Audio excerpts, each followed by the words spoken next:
Bouts, 327 rounds for Dale Arrowsmith, so should be able to give Conor Meanwell a decent test. Let's see how this one pans out. Of course, a home fighter from Newark, Conor Meanwell, so a good crowd, good atmosphere built up in here for this one. Everybody behind him.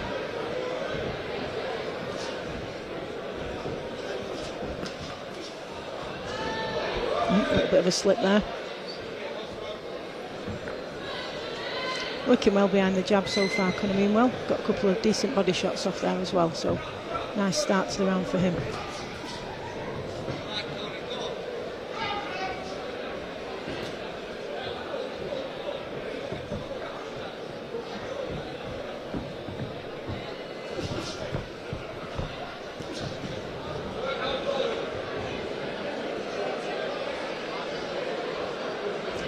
It's often a feeling out round the opening round. See what journeymen are obviously seeing what they've got in the locker for the prospect and vice versa, and then tends to get some that come firing straight out of the traps and others that ease the way in. Conor Meanwell very composed here, edging his way in behind the jab, taking his time, picking his shots.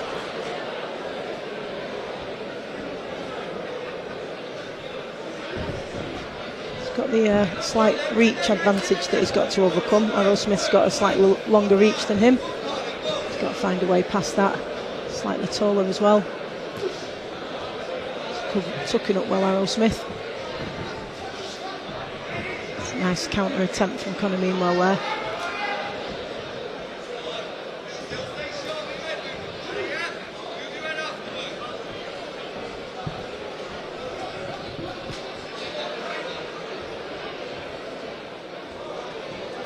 He's not rushing his work, Conor Meanwell. Is a nice steady pace.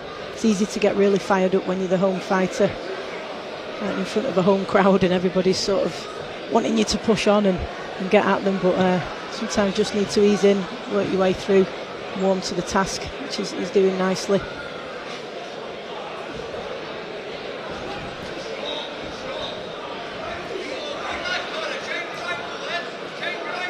Nice little uppercut there.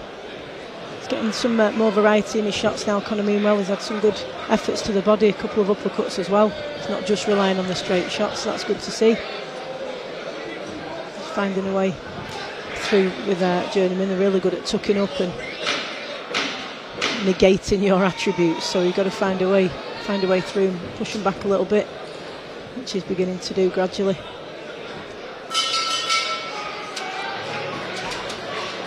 It's a good first round for Conor Meanwell. Again, sometimes the crowd can be shouting at you to go forward and push, and sometimes it's just about easing your way in and finding your feet in the first opening round, which he's done. Adapted himself reasonably well there, Conor Meanwell. A good first round.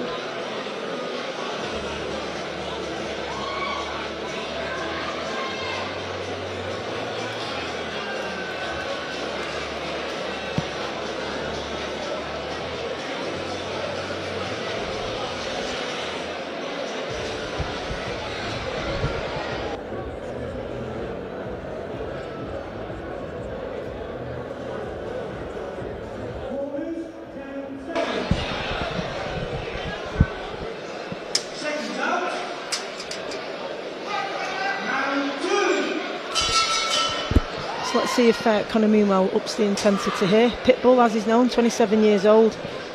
Lost to Brett Egan in his second fight on point, so he'll be looking to make a statement here if he can, especially in front of his home crowd. He's 1-1-0 at the moment, so early days in his career, in his pro career that is.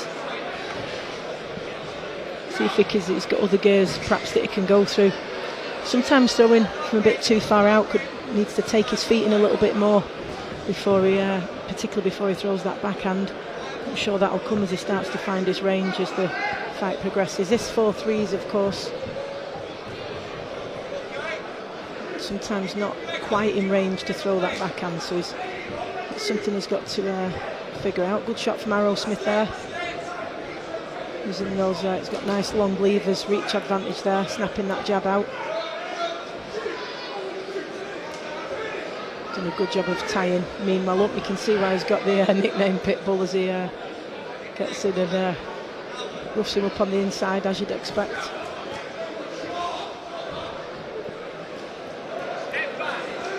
A little bit tangled up now. It's going to be important for Conor Meanwell here to be able to make space for himself to get his shots off, which he did really well there. Sometimes it's just a matter of a slight change of angle, short pivot, turning your, just changing the angle, and then you can get those shots off and not allow your work to be smothered. And that's what Conor Meanwell's going to have to do here gradually, is find that space, which he's doing really nicely now by taking that slight step back. Nice change of angle there. It's exactly what we were talking about he needed to do. Step back and change the angles and get his shots off. Doing that really well now. He's made those adjustments and he's having success.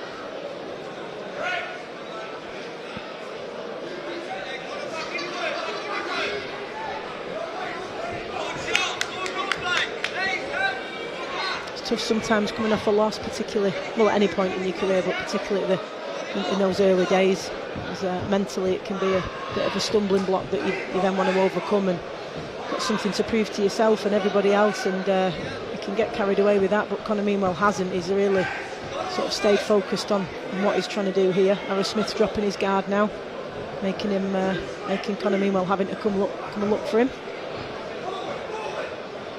Bit of a standoff now. And Meanwell leads with the jab, gets back to work.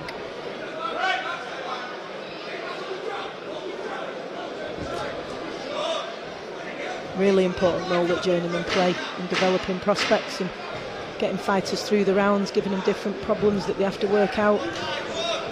And that's physically, tactically, and sometimes it's just a matter of biting down on your gum shield. You just don't always know what you're going to get with journeymen, but that's another good round for Conor Meanwell.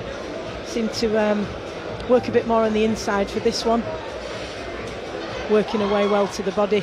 It's a good round for him. Let's see what other adjustments he can make, and that's what the coaches will be looking for at this stage in his third outing, to see how well he can make those adjustments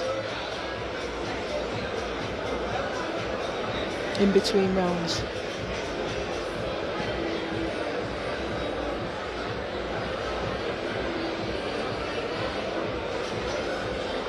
Without doubt, both rounds so far to Conor Meanwell.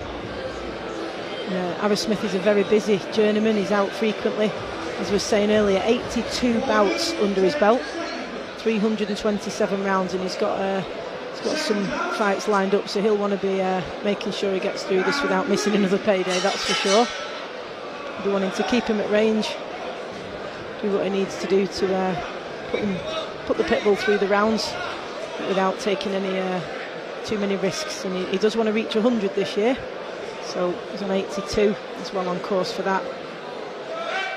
Conor Meanwell, of course, won't be interested in that whatsoever, and if he can get a stoppage, he'll certainly go for it. But at the moment, making the adjustments well. He's effective with that counter punch at times when his feet are in range. That's another really good shot from the Pitbull. He's starting to dig in a little bit now and up the intensity, go through the gears.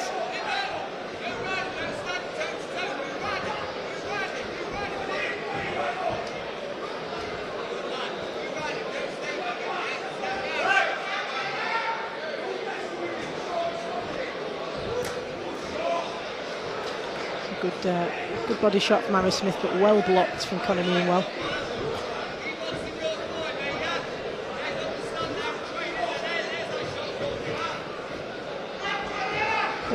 Both working well on the inside, and Arrowsmith adjusts well on the inside, given that he's got such long levers. Sometimes it's not the forte of the taller fighter, but he gets his shots off well on the inside. Meeting fire with fire now, though, the Pitbull, and this one's certainly heated up a little bit in this third round. A lot more exchanges at close range, working on the inside.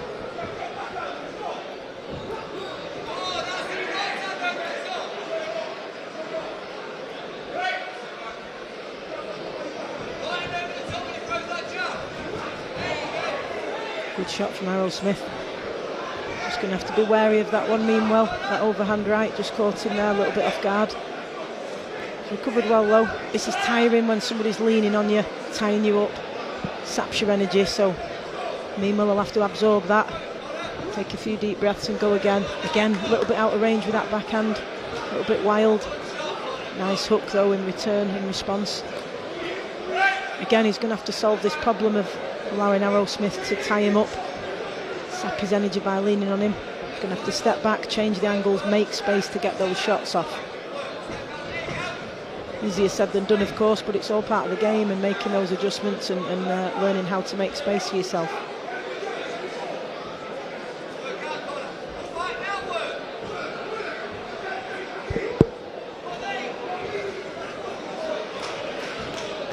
Some good exchanges here from both fighters.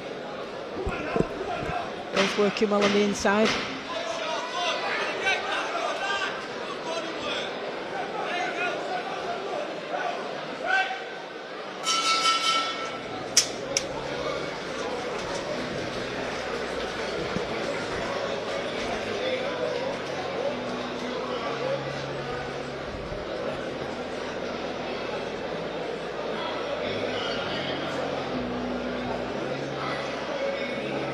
Much closer round that, I would say, just because some of those exchanges there were fairly even, particularly at close range, working on the inside. Arrowsmith got some good shots off, as did Conor Meanwell, so perhaps a little bit closer that one, although the intensity certainly was lifted. So we'll see what happens now in this final round, whether Conor Meanwell sticks to what he's been doing behind the jab and throwing a variety of shots when he can, changing the angle, stepping back when he has a opportunity, or whether he's going to really up a gear and put the pressure on Arrowsmith and take the fight to him. We shall see. Final round coming up.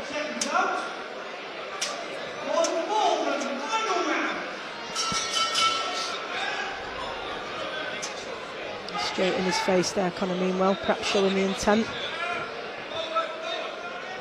Difficult to cut the ring off when somebody's moving around so much, but he's got to step across and then launch his attack, cut the ring off from Arrowsmith, not allowing the space behind. Again, some good exchanges from both, landing some clean shots there.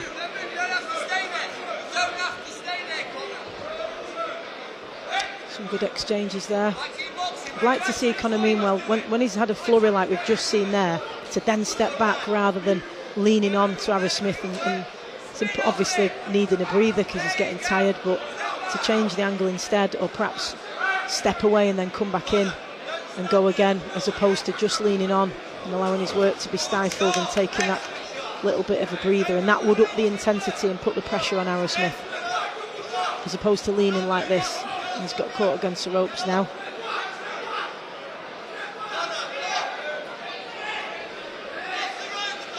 Needs to turn him here and then get his own shots off. He's getting tangled up a little bit.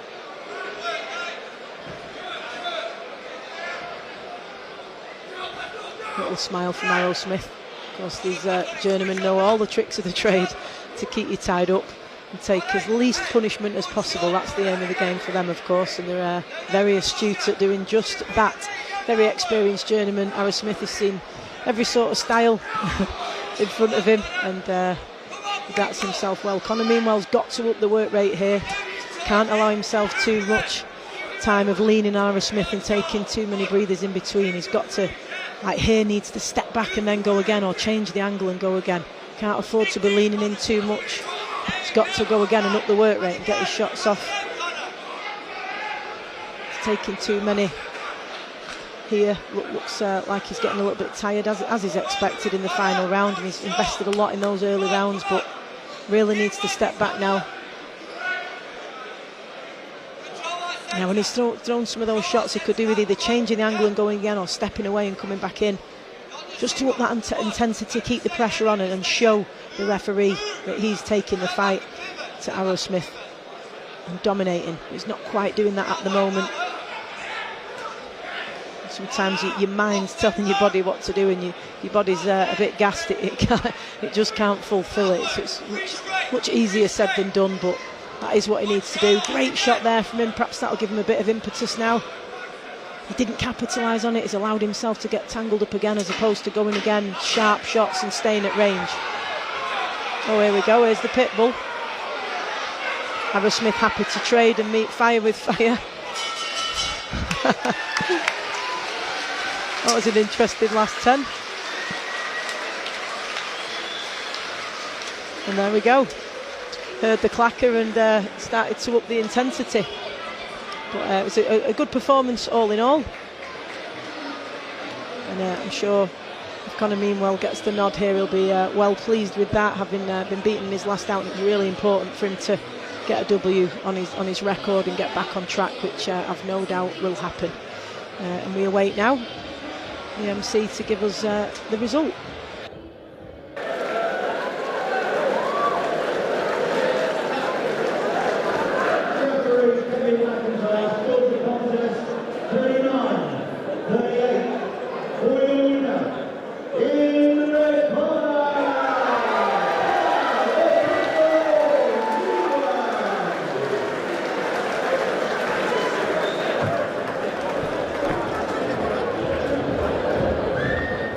We've given you a chance to get your breath back there, because that was some last 10, but we'll talk about that in a moment. How did you feel in there tonight?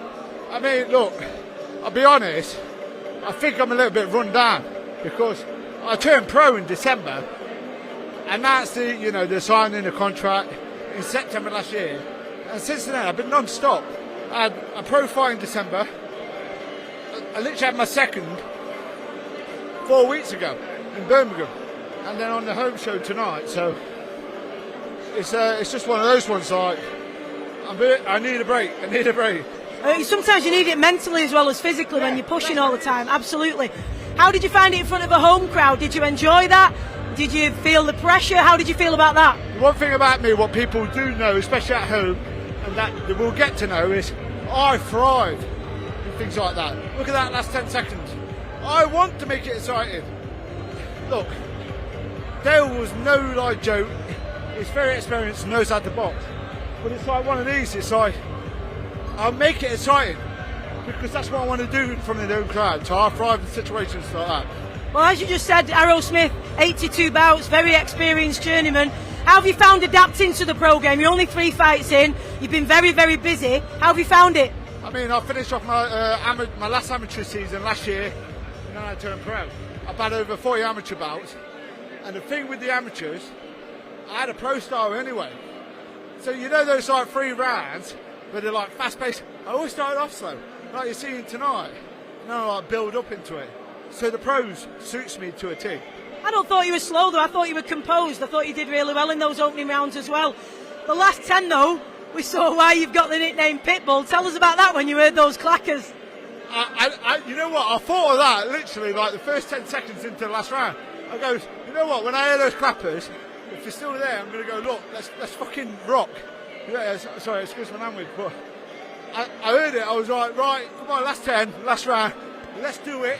And he did, he swung as well, so, it's entertaining for everyone, because that's what I am. I'm entertainment, I'm a boxer, I'm a fighter, I don't care about records and stuff like that. They'll get to know me in time, because I'll be the fighter that's willing to fight anyone and give them more problems, because they don't want to face people like that. And finally, I know that you're going to want to rest now, because you've just said you're feeling mentally, physically run down and tired. When you've had that rest and recovery, what's next for you, and what are your hopes for this year? I'm hoping 2 more fights off by the end of this year. I'm hoping my last one by the end of the year is a 6-rounder. And then hopefully next year, I'll be looking at the regionals title. And who's this we've got here? This is my son. Your son Ashton. How old are you, mate? Hello. How old are you? 6, 7. 7. And do you like boxing? And how proud are you of your dad? Feel proud tonight? Yeah. Listen, it's a pleasure. Well done, and great to have you on Fight Zone TV. Best of luck for the rest of the year and get some rest.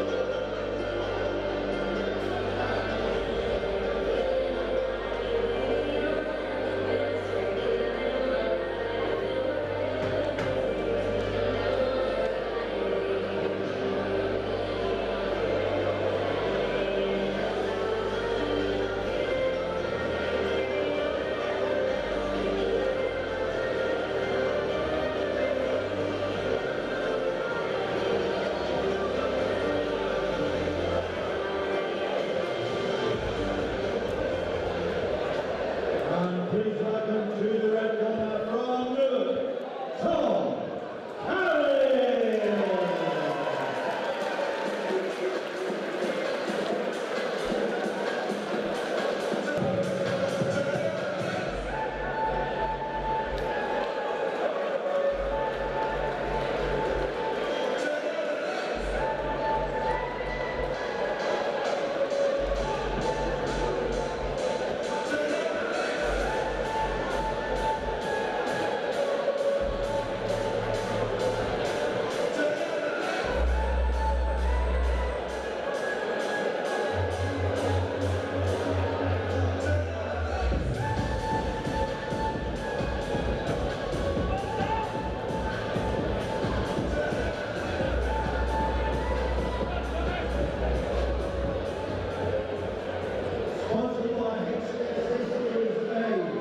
To the middleweight contest before reading round, introducing in the blue corner, wearing the black and yellow shorts, weighing 11 stone, 10 pounds, from Rotherham, Martin Shaw.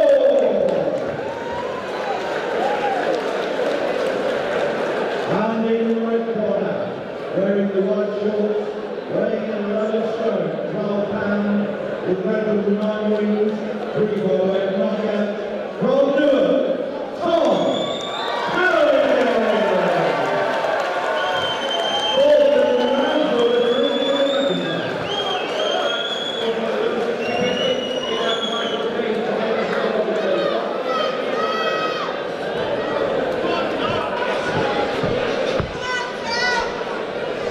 Tom Cowling in the red corner here.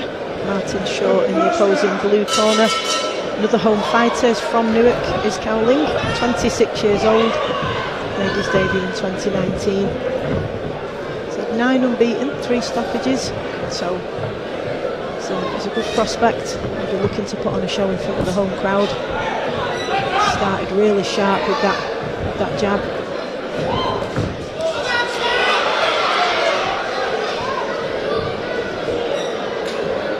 Flurry there, but then back behind his jabs, keeping his composure.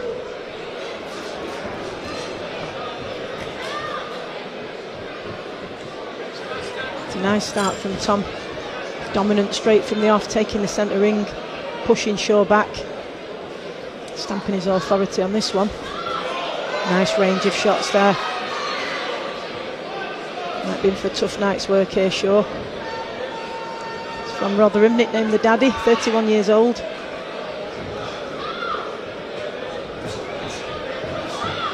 "18 fights. He's had 1 stoppage and he's been stopped 6 times, so that might be on Cowling's mind at some point as this one progresses, that he might want to try and get the finish. But early doors at the minute, but he started really, really well. Looks sharp and powerful. Very composed as well, though.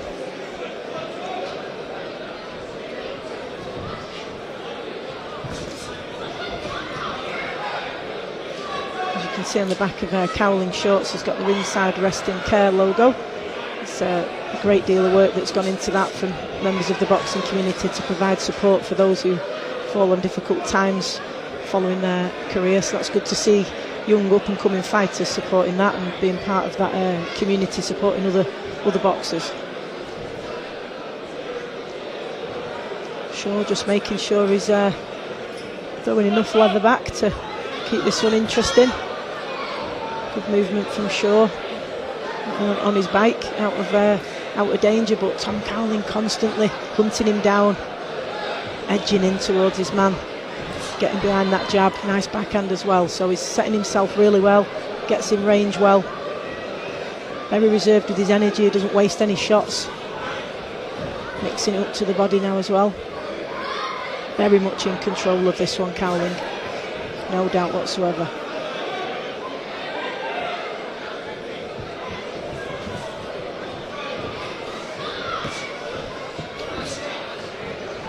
Nice and sharp from Cowling with that jab. They can certainly sting those when you take a number of them in a round, when they're really sharp and fast coming at you and take the toll. It's a huge backhand from Cowling there. Nice first round, absolutely no doubt of that one for Cowling, dominant from the first bell. Certainly set out his intentions, and looking forward now to the rounds as they progress, because undoubtedly he's got several gears that he can go through. Let's see if he stays behind his jab and sticks to those quality basics that he's doing, or whether he decides to up it. That's always a choice that's available to you, I suppose, in these fights. Do you step it up a bit, try and get the stoppage, try and put on a show, or do you get through the rounds, keep it safe, so to speak, and get the points? Let's see what Cowling sets out to do as we await the second round.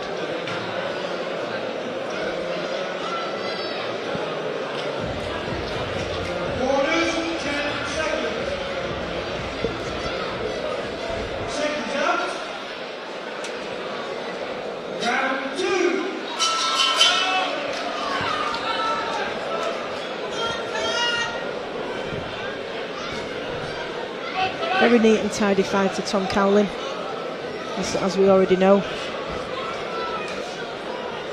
Nice defence, does the basics really well. Nothing too erratic, nice and steady. Let's see if he decides to go through the gears in the later rounds of this one. This is, of course, 4 threes into the second round now. That backhand, when he sets himself behind that jab, that backhand is a great shot for him, and he's really unloading now, loading up with those heavy shots, putting Martin Shaw in danger. I don't think there's any doubt that if Tom Cowling decides to turn the burners on and sustain an attack on Martin Shaw, then he'll be in quite a bit of trouble, because he certainly looks to have the power to do that. 3 stoppages in his 9 outings already, Tom Cowling. He may be looking to add a 4th tonight in front of his home support. Those backhands are certainly eye-catching, but it's that sharp, fast jab, continually voluminous punch that's frequently catching Martin Shaw, and he'll certainly be able to feel those as the time goes on, because they're so sharp and fast, and catching him with the multiple times. So really effective, Martin Shaw. And he's got a really good technique of gradually edging in, and then he takes that little step and throws that jab nice and sharp, just gets himself in range, and it's hard to defend against. And then he mixes it up sometimes with following up with the backhand, as we've just seen there. Looks to be a really heavy backhand, that. It's definitely going to put Martin Shaw in trouble at some point in this fight, because he's really got power in that backhand, Tom Cowling. It's impressive though that he's not allowed himself to get carried away. He's still, even after he's caught, and he's stayed composed, reset himself and got ready to go again. But I'm sure at some point in this we'll see him go through the gears and perhaps try and get Martin Shaw out of there. We'll see. Certainly capable of it. He's not rushing his work either. He's taking his time, choosing his shots, finding his way in. And he lets that backhand go. It's catching Martin Shaw. It's good variety of the jab as well. Sometimes often it's really sharp and direct. Sometimes he just flicks it out a little bit. Sometimes he's just a little touch just to get range, mixing it up. So it's difficult for Martin Shaw to know what's coming. Then of course sometimes it's followed up by a big backhand straight after. So difficult for Martin Shaw to defend these, but applying himself well so far. He's got through the first 2 rounds. Undoubtedly both will go to Tom Cowling. Dominated from the first bell. Good performance from Tom Cowling, very impressive.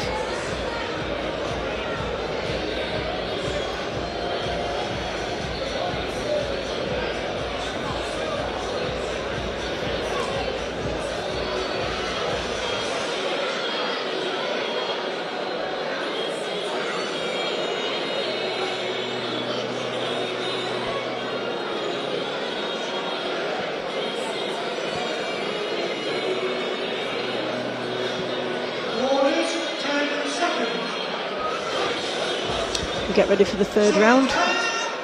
Now of course at Newark Showground here, great venue for boxing, great atmosphere in here, it's absolutely packed. It makes it a great night for the fighters coming out to a packed crowd, that's for sure. You can feel the atmosphere. Stacey Copeland here with you. And then we're going to get more of the same from Cowling, or we're going to see him step up the gears and really put the pressure on Martin Shaw. He's certainly got the power to do it.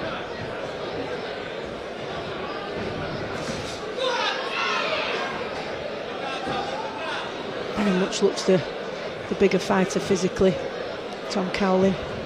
Looks much bigger than Martin Shaw in there. And it was a huge backhand. He did really well to take that, Martin Shaw. Goodness me. That was a big shot. Nice response from Shaw in the double jab.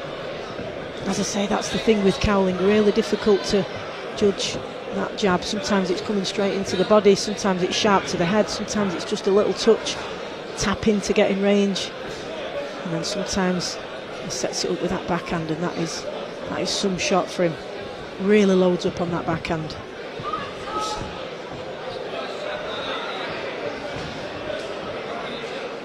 Martin Shaw obviously not got anything to trouble Cowling. You still have to keep switched on, of course, but not really got anything to trouble him too much. He's able to get the shots off as he pleases, and he'll be able to show his range of skills here, because Martin Shaw is not tying him up, he's not smothering him, he is allowing Cowling the space to sort of pick his shots and go about his business. So he'll be able to put on show the crowd an array of his skills in this one, I imagine, which is exactly what we're seeing. A good performance from Cowling.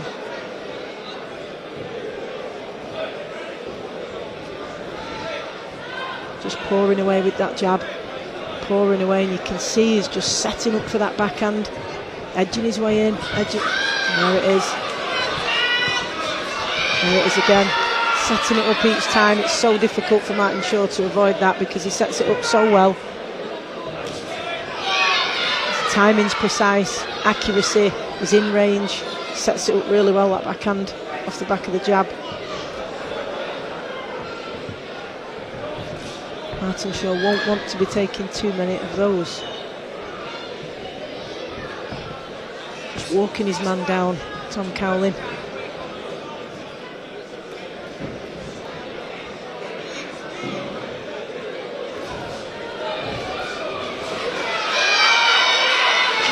Nice change of angle from Cowling, that's nice to see as well. A couple of shots off, changing the angle, moving his feet and then going again.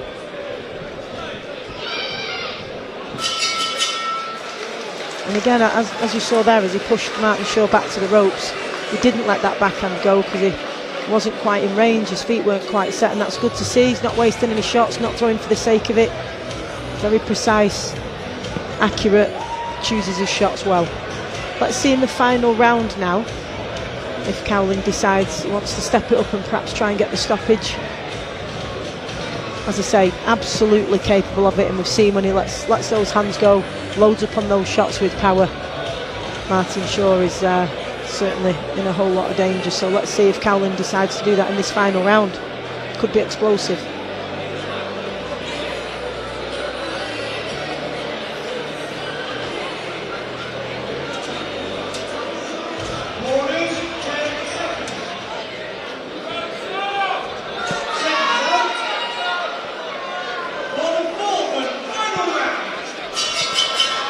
Final round coming up here now. Let's see what this one has in store. Great performance from Tom Cowlin so far. Composed, in control, dominating the whole way throughout the bout. Great performance. Let's see if he decides to go through the gears now and try and stop his man.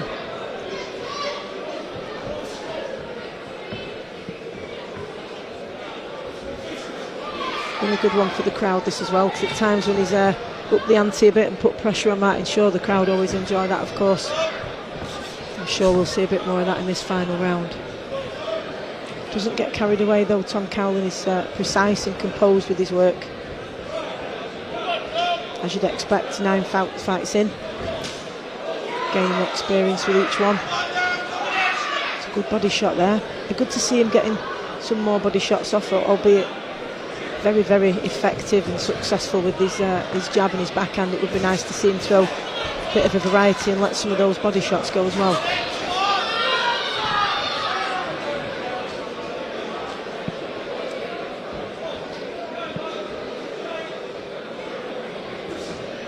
It's been a good opponent for Tom Cowlin to show his array of skills here, because as I say, Martin Shaw hasn't tied him up or made it messy or scrappy really at any point. So Tom's been able to edge his way in, hunt his man down and get his shots off almost at will. So he's been able to show his variety of shots and array of skills. See if he can bring some body shots into it, or perhaps put the pressure on and see if he can finish Martin Shaw.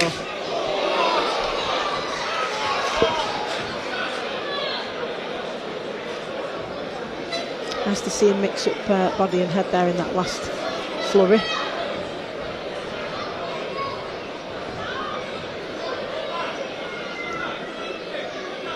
Interesting to see when we speak to Tom after this fight what his plans are for this year.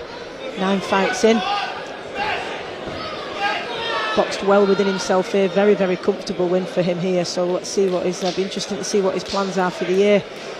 Whether he plans to step up the rounds and what his goals are, because he's looking good in there tonight.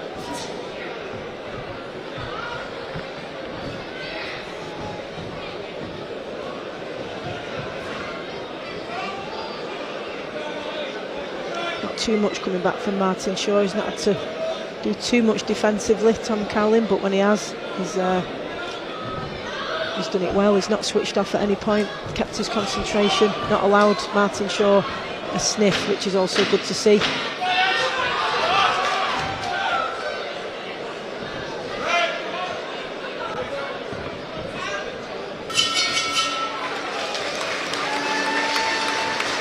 Good performance from Tom Cowlin.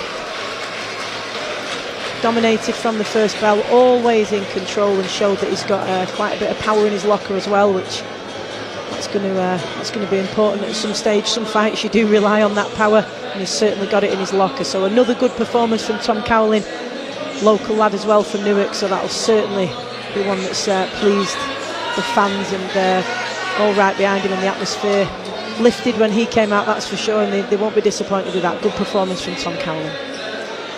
Let's await the result now. We go to the MC for the announcement.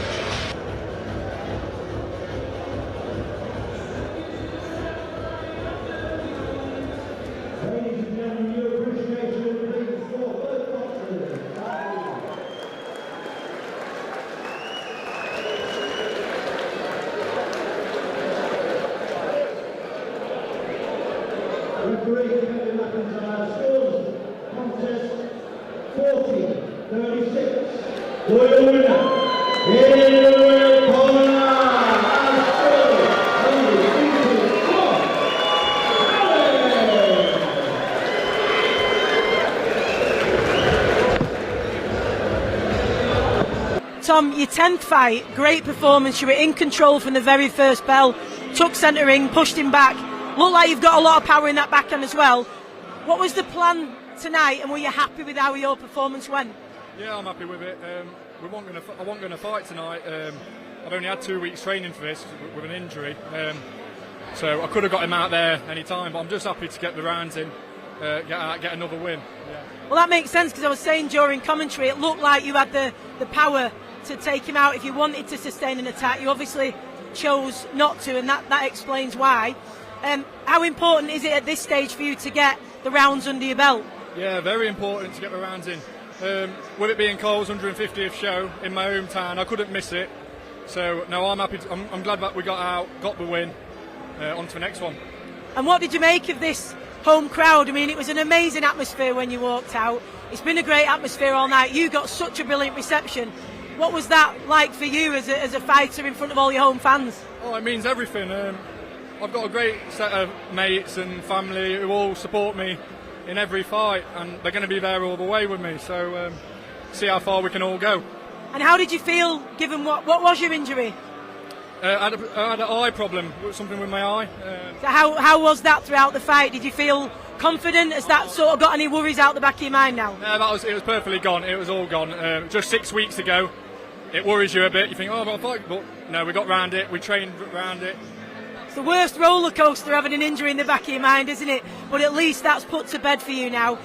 This potentially could be a big year for you. You're at a great point, having had 10 fights, really developing well, exciting prospect. What are your hopes for this year going forward? That's it. Now it's make or break time now. I've got to get in that gym and knuckle down and get to my potential. Because I believe when I've trained and got ready for when I know I've got my head on, I can be in there with anyone. What are you hoping to achieve? Realistically, the Midlands and the English title. That'd be great. No one from Newark's won the English, so that'd be a good milestone to have. Yeah, absolutely would. Well, listen, enjoy tonight. So glad that your injury's all right. That's the most important thing. And you've got just such a great career ahead. Judging off that tonight, another great performance from you. Go and enjoy celebrating with your family, and thanks for chatting to us. Thank you. Thanks a lot. Richard.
Jamie Bainham here, fighting out the red corner. Richard Helm in the blue. Again, great welcome from the crowd, really good atmosphere. He'll be again looking to put on a show. Edging his way in.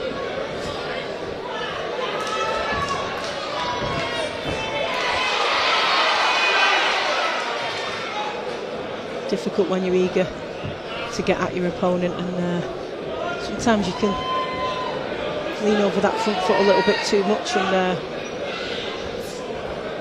it's a bit out of range there with that backhand. That's a little bit better there from Jamie Bainham.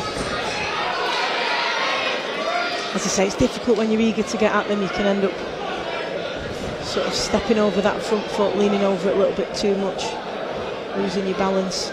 Just needs to stay composed, work his way behind that jab, edge his way in, find his way through to land clean shots. This is only his second outing for Jamie Bainham. He's just 20 years old, so really young, from Lincoln. Made his debut in December last year, so early in his career.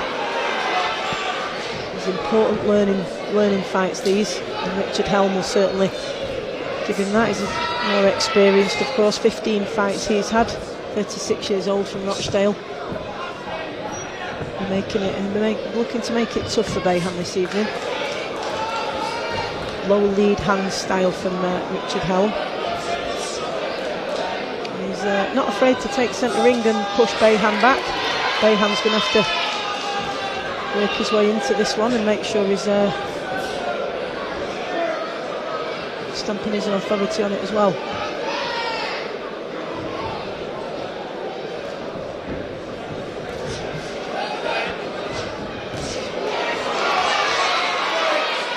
Just sometimes Jamie Bainham, just I think through sheer eagerness to get at him, just leaning over that front foot a little bit too much, finding that he hasn't got his feet behind him then to follow up. I'd like to see him just throw a couple of sharp shots but still be in range to go again, rather than, as I say, falling in and then not being able to follow up with it.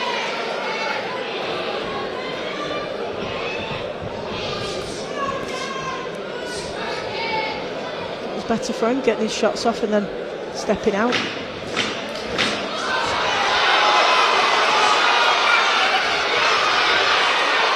Doing some wild shots now, Jamie Bainham turning up the heat on Helm. The crowd loving that, of course. Got Helm up against the ropes. That will have done him the world of good, that, towards the end of the round. Of course, catches the eye of the referee when you do that to the closing stages of the round, and also gives you that bit of confidence, I think, going into the second round, that you've got a few shots off, and perhaps might feel that he's rattled him a little bit. Doesn't look rattled at all, Richard Helm, but having a finish to the end of the first round like that won't do Bainham any harm whatsoever.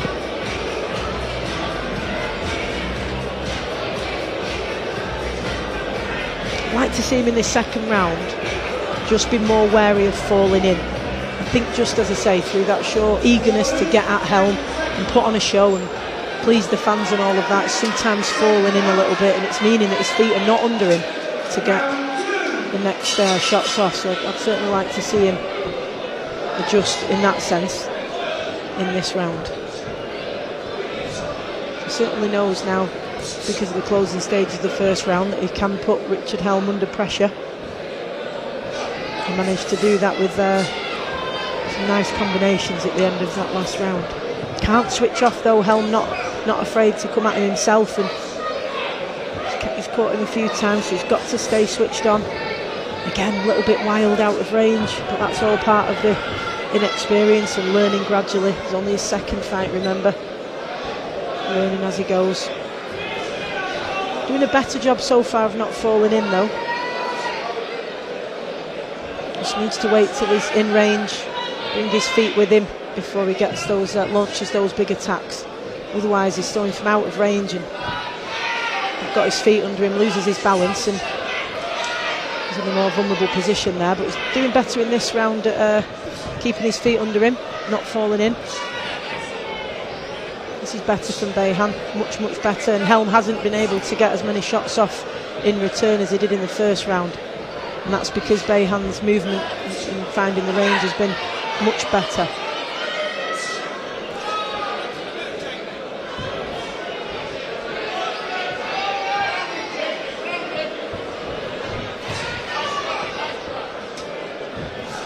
Again, is what it's about in these learning fights, is trying to try new things. He was trying to change the angle there and pivot and get different types of shots off, and that's precisely what these fights are for, trying to trick him there. Much better this round at not falling in. He's been able to get far more shots off, clean efforts as well. Much better from Bayhan, and that's exactly what his coaches will be looking for. How well he's been able to make the adjustments in between rounds, and he certainly appears to me to have done that in this second round. Again, though, we've seen there a little reminder from Helm that he can't switch off at any point. He's quite happy to wait for Bayhan to come in and then try and catch him as he advances. And sometimes, as you're storming in, those are the worst ones to get caught with. It's sort of, again, way out of range for Jamie Bayhan. Just got to be careful not to get caught with those wild swinging shots, as if Helm can sort of counter with those, he'll be in trouble. But he's got away with it so far. It's something that he needs to iron out, though. Let's see if he turns on the burners in this last 10.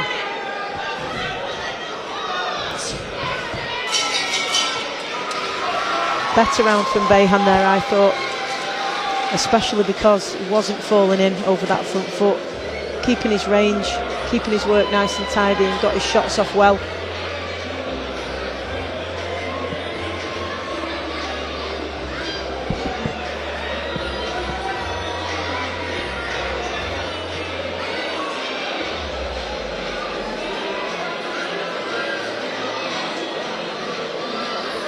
Good to see if Bayhan could bring in some body shots as well in this third round, just to mix up his range of shots and variety.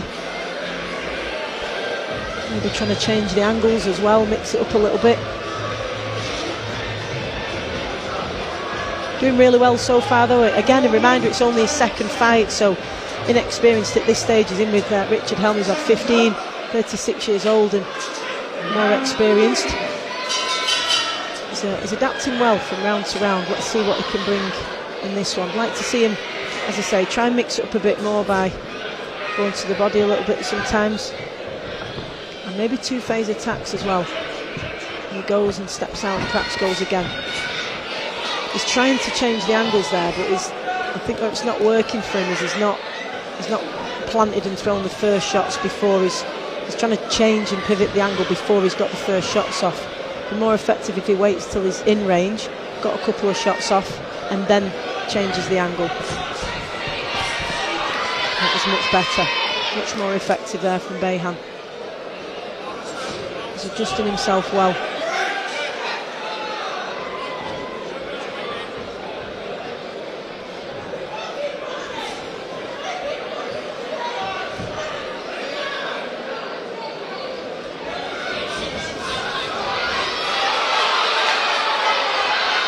Nice little phase of pressure from Bayhan. It can be really difficult to break these journeymen down and get through with clean shots, as we say all the time in these early fights. Again, there he's gone a little bit wild again, fallen in. Something he could do with working on, not to fall in over that front foot, and certainly not to be too wild with some of those swings. I'm sure that's something he'll work on after this fight, but everything else he's doing effective. He's having success with that jab and following up with the backhand as well. Again, I would like to see him go to the body a bit and change the angle when he's on the inside rather than trying to do it from mid-range.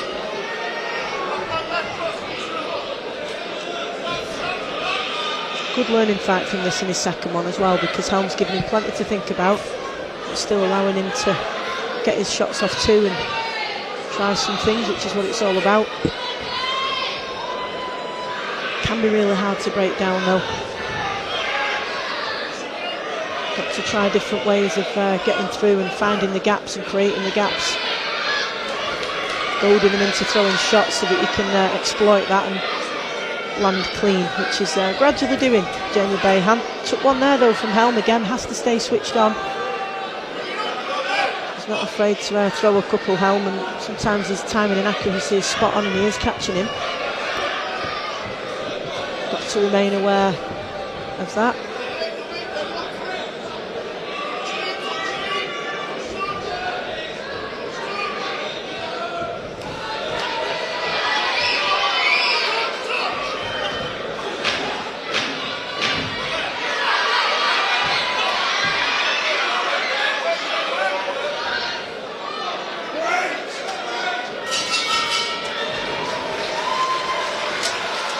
Certainly winning all the rounds, Bayham, that's absolutely no doubt about that, but again sometimes a little bit too eager to try and get in with a big shot as opposed to just working behind that jab, letting it come naturally.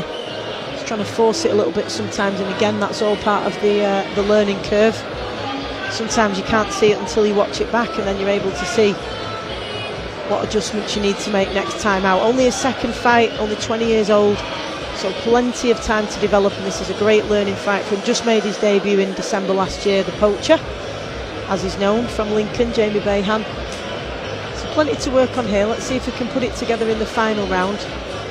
As I say, just cutting out those wild shots where he's out of range, cutting out falling in over that front foot, a little bit neater, a little bit tidier, and then I really think that backhand will come if he allows it chance to set up rather than forcing it and going looking for it.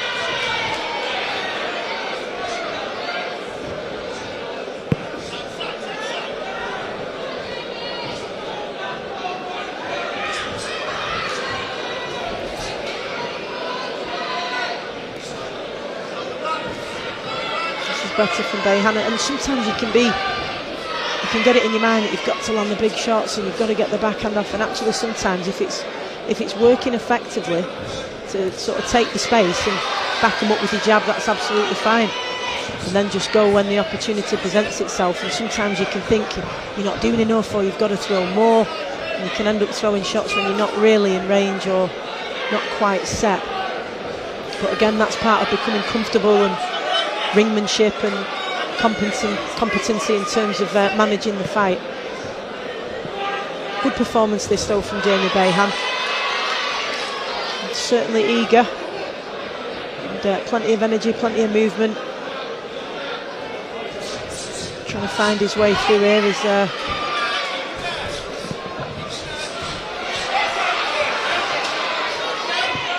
it's like some of these backhands are finding the target on Helm, having some success with it.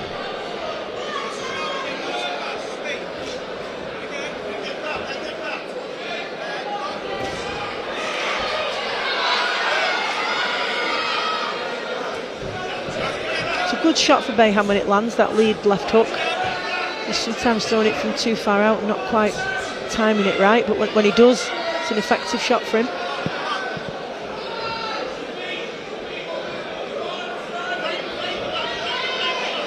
Favours that low lead hand, Bayham, which means that he can flick that jab up or launch from a little further out with the hook. As I say, not always getting that right with the lead hook, but when he does, it's working well. That was better from him, setting up that backhand rather than forcing it and diving in. It was good from Bayham. We're seeing far less in this round of wild swings and leaning in over that front foot, which is good. Those are the adjustments, in my opinion, that needed to be made, and he's certainly done that.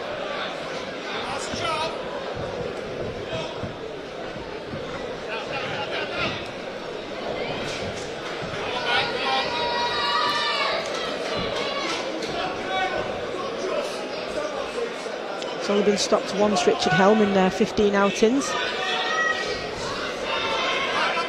It's only Bayham's second fight, of course, so and he's turning it up now for the last 10, giving the crowd something to cheer about. Nice finish from, nice show of respect as well from both fighters. Good performance that from Jamie Bayham.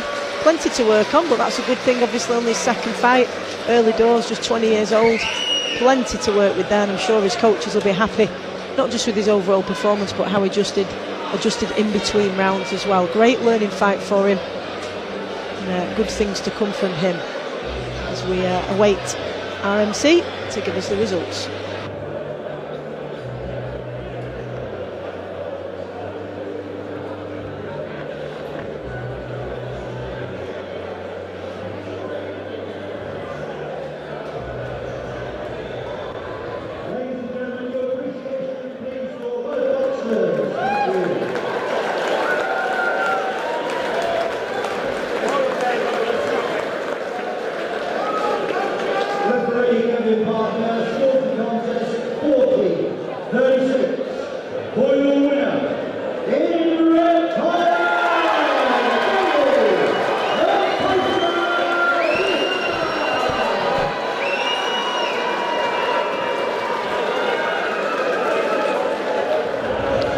Well, Jamie, just your second fight. You're obviously 20 years old, really young, building up and developing. I think that was a really good learning fight for you. What do you think you took from that? I know you've only just come out of the ring, but you looked to me like you were adjusting in between every round. What do you think you took from that one? Definitely, I've definitely learned that these opponents are durable, you know what I mean, and they know how to survive. Great performance by Richard. But yeah, I think I had a really good performance, so I'm happy with it. I'm really happy. It looked at times you were really eager, which is great. You want to put on a show. That's what everyone comes to see. They love a fighter like you who's game and relentless. But sometimes it looked like you were trying to force it, going looking for him. But it looked like you made that adjustment and weren't falling in the latter rounds. Is that something that you were working on? Definitely mid-fight, I hurt him in the first or second round. I can't remember which one it was. And then from then I sort of was headhunting a bit more, In my debut, there's lots of variation to the body and head. I feel like that's something I reverted from, and I was going for the stoppage. But like I say, in them later rounds, I adjusted, got my boxing on, and yeah, come away with a good win, I think. So, how have you found it so far? It's obviously early doors for you. You're learning on the job, so to speak, which is a good thing. You're adapting and adjusting all the time. How have you found the professional game in terms of the training and everything it entails so far? Definitely, yeah. It's a big transition from the amateurs. I had a few amateurs when I was younger, and then I took at 16. I joined the army, so I didn't box for 5 years. Decided to turn over, but the training, the dieting, everything, it's just 10 times harder. You've got to be so disciplined, which I am. But I do really enjoy it thoroughly. And what about the atmosphere? I mean, it was a great atmosphere when you came out. Loads of people waiting here to cheer you on. You've obviously got great support. Yeah, definitely. It's a shame the army lads couldn't be here tonight. They're out, man, on an exercise. So expect them here next time, and it'll be even louder. It'll be good. So, what are your hopes for this year then? What can we expect to see from you? What's next? I want to be out again as quick as I can. You know what I mean? I love fighting. Like I said, I'm a game fighter. 4 fights for me this year, and then start looking at Midlands and stuff next year. That's personally my own goals, and I think I can achieve that as the 2 performances I put in. I've shown I've got that capability there. So well, I thought you adjusted really well in that one. Great learning fight for you. Great to see all the support that you've got, and best of luck for your next fight. Thanks a lot.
He stands undefeated from Boston.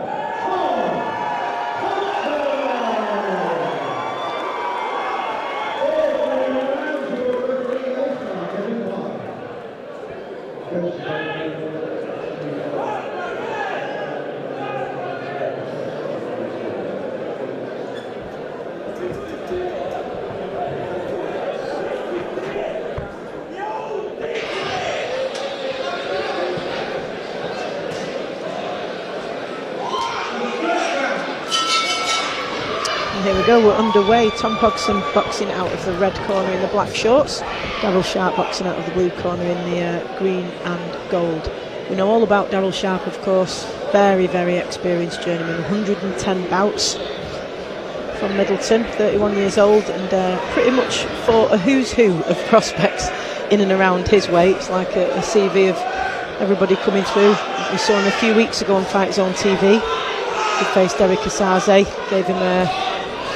He had to dig in and get through those rounds, but he's very, very durable. In 110 fights, only been stopped 3 times. So, Tom Pogson, second outing for him. Much the taller man, got the reach advantage as well. Let's see how he chooses to employ that and use it effectively.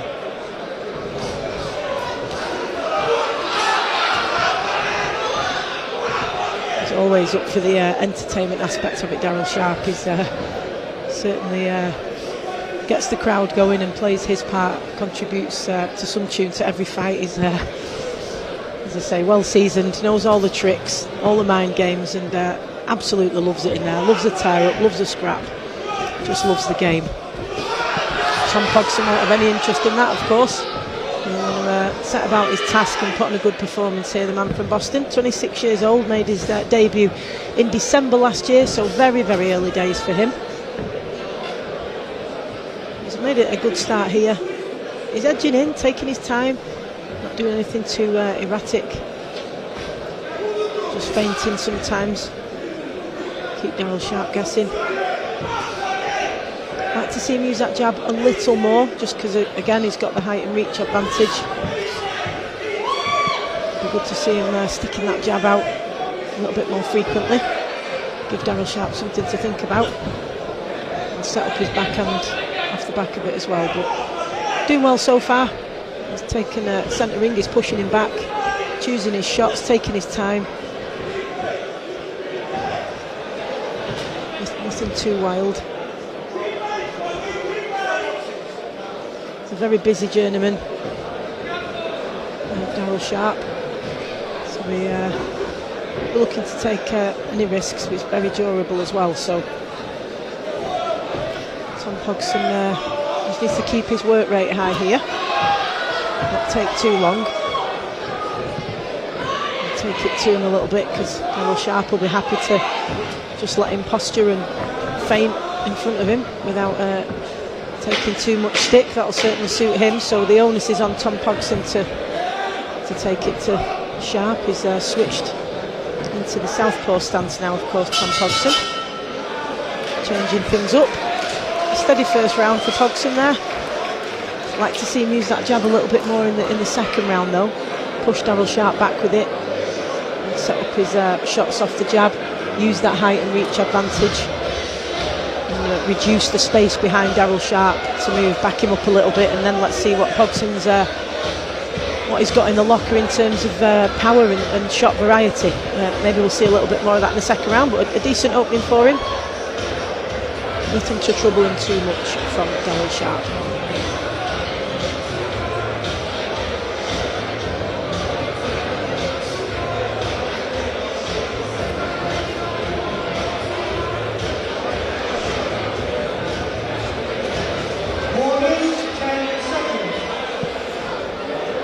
Always interesting, particularly when it's so early in somebody's pro career, as is the case with Tom Pogson, only being his second outing.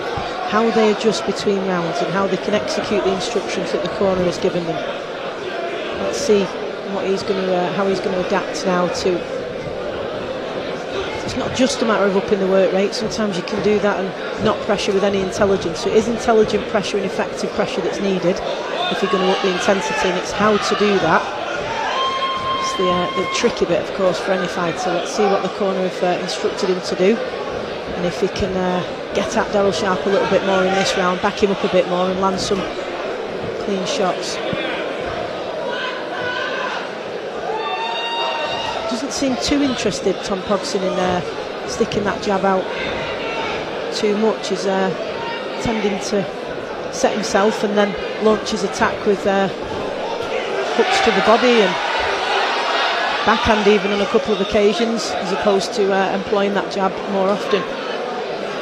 Obviously something that he's comfortable with, though. He managed to evade that wild swing from Daryl Sharp. His glove nearly went all the way to Nottingham then. That's nice from Pogson. Good to see him trying to drop down to the body a little bit as well. There we go, nice shot. Mix it up, head and body. That was good. Just keep Daryl Sharp guessing. Daryl Sharp goaded him on in the corner there. And you can bet your life he'll wait, Daryl Sharp, for Tom Pogson to open up, fall for that trap, and then they'll throw a wild shot at him, which is something that Tom Pogson's obviously wary of, and didn't fall for it, kept his composure, stayed at range. He's just tying him up now. Again, a smile from Daryl Sharp, knows exactly what he's doing, tying his opponent up. That can both frustrate you mentally and sap your energy physically as well, but it's a good tactic to employ if you're getting through the rounds, of course. It's big in stature, Tom Pogson, big at the weight. Looks much the bigger man than Daryl Sharp. See if he's got the power to match it. Sometimes throwing that shot to the body from a little too far out for my liking. I'd like to see him edge in a little bit more and then throw the body shot at closer range and see how that comes off, but he's doing everything that he needs to do at the moment, Tom Pogson. And he's not out of his comfort zone, he's not under any trouble from Daryl Sharp, just working his way in, figuring it out how to get at him. A little bit out of range with that jab, needs to go twice with that.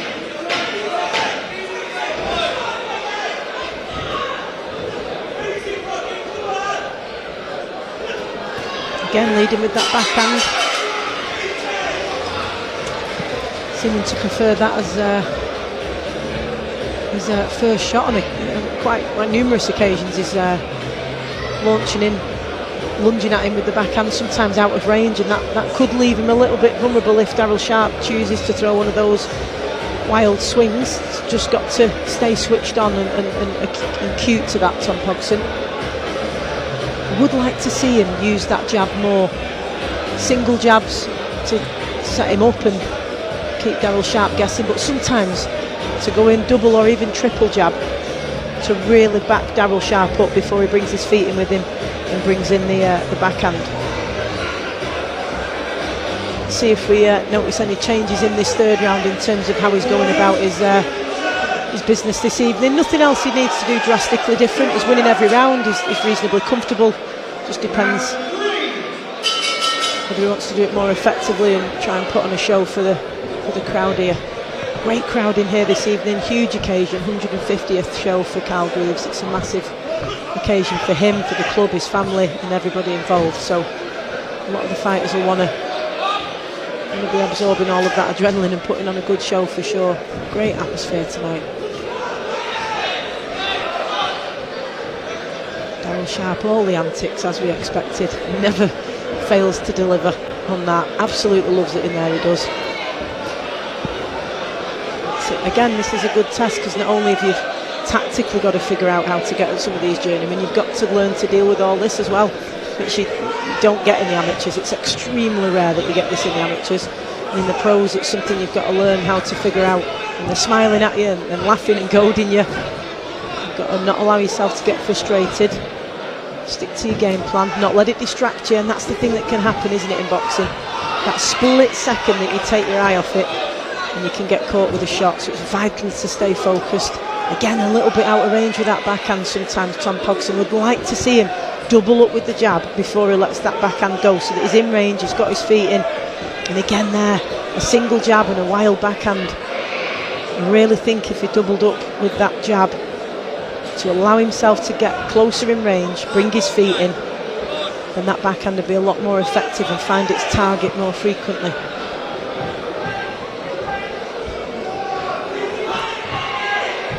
He's doing well at staying disciplined though and composed for the most part. Defensively doing everything that he needs to do, Pogson. Prefers that low lead hand. He's able to flick that jab up. Good work to the body.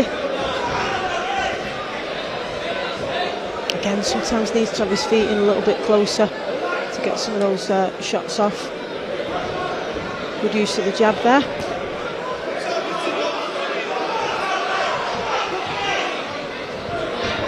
Doesn't appear that Pogson has too much power to trouble Darryl Sharp, and again, he is very, very durable.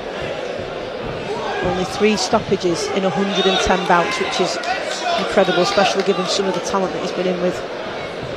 He knows exactly what he's doing in there. Very tricky journeyman.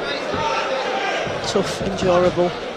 Pogson doing a good job of this though. That's better from him. Fell in a little bit there, so wasn't able to capitalise fully, and his feet would have been under him, he'd have been able to step back and go again there.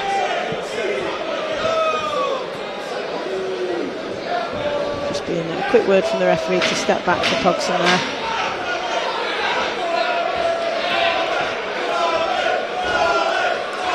Crowd getting behind Tom Pogson now.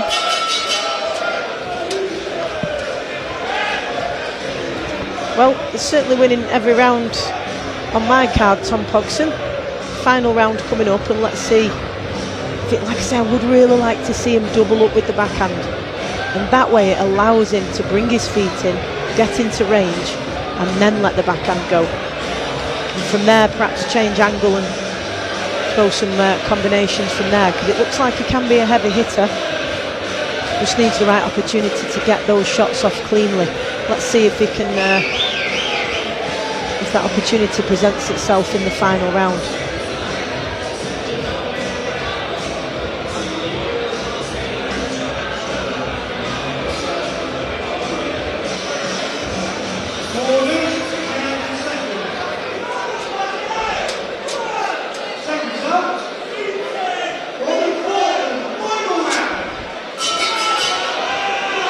Here we go then, final round.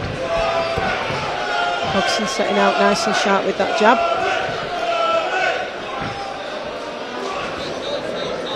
He's got to make sure that when he throws that jab and he's in range for Darryl Sharp, that he throws it with some authority. He's a little bit lax with it there, and it allowed Darryl Sharp to come back with a heavy counter. He's got to make sure if he's edging him with that jab, he puts something behind it, which we've seen him do in the earlier rounds.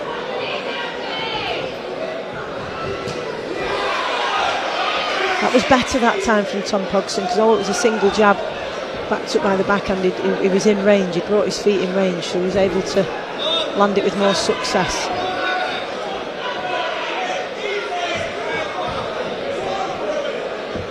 He's looking for the openings, Pogson. It's tricky to catch clean though, Darryl Sharp. It's only his second fight for Tom Pogson, so lots of learning and adjusting to do, and he is in there with a very seasoned journeyman, so it is really tough to break them down and find a way through and find the gaps. That was a nice attempt at a switch for him. It didn't quite come off, but it's good to see him trying that, Pogson, trying to change the angle. Lots of upper body mobility when he's on the way in, which is good. Really trying to find his way through and create the openings. It's exactly what his coaches will have asked him to do.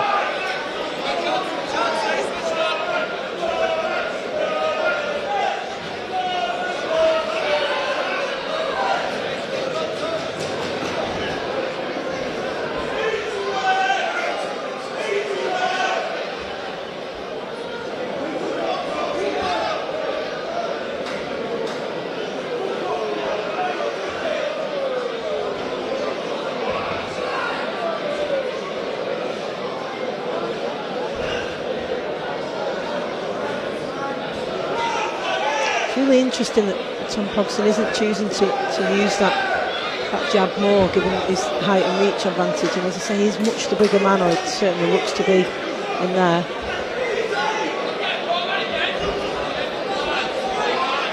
Very difficult to hit clean with Darryl Sharp. He's doing absolutely everything that he can, Tom Pogson. As you can see there though, got to keep your wits about you, because Darryl Sharp will wait, he will goad you on, and then he will throw a wild shot, and if they catch you, it can be all sorts of trouble. So you have to stay switched on at all times. He's kept his concentration well, Tom Pogson.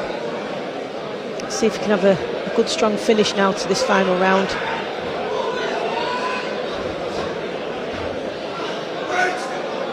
As I say, done everything he needs to do. He's dominated each round, boxed well within himself, he's done what he's needed to do.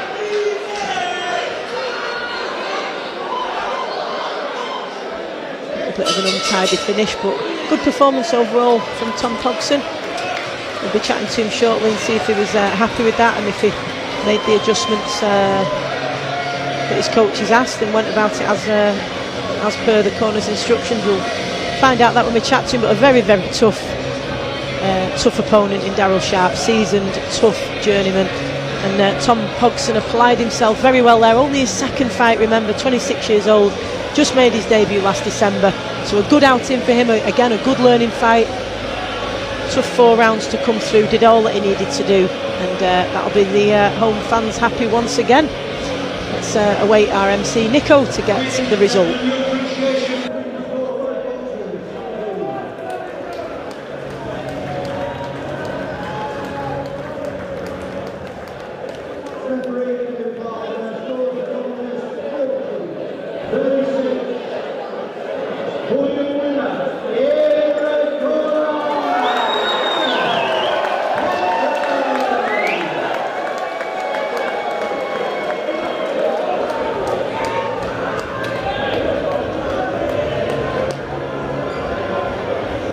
Tom, just your second fight, it's hard to think of a tougher journeyman with the amount of bouts that Darryl Sharp's had, 110 bouts.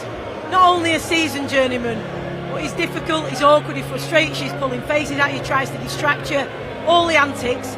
How did you find that?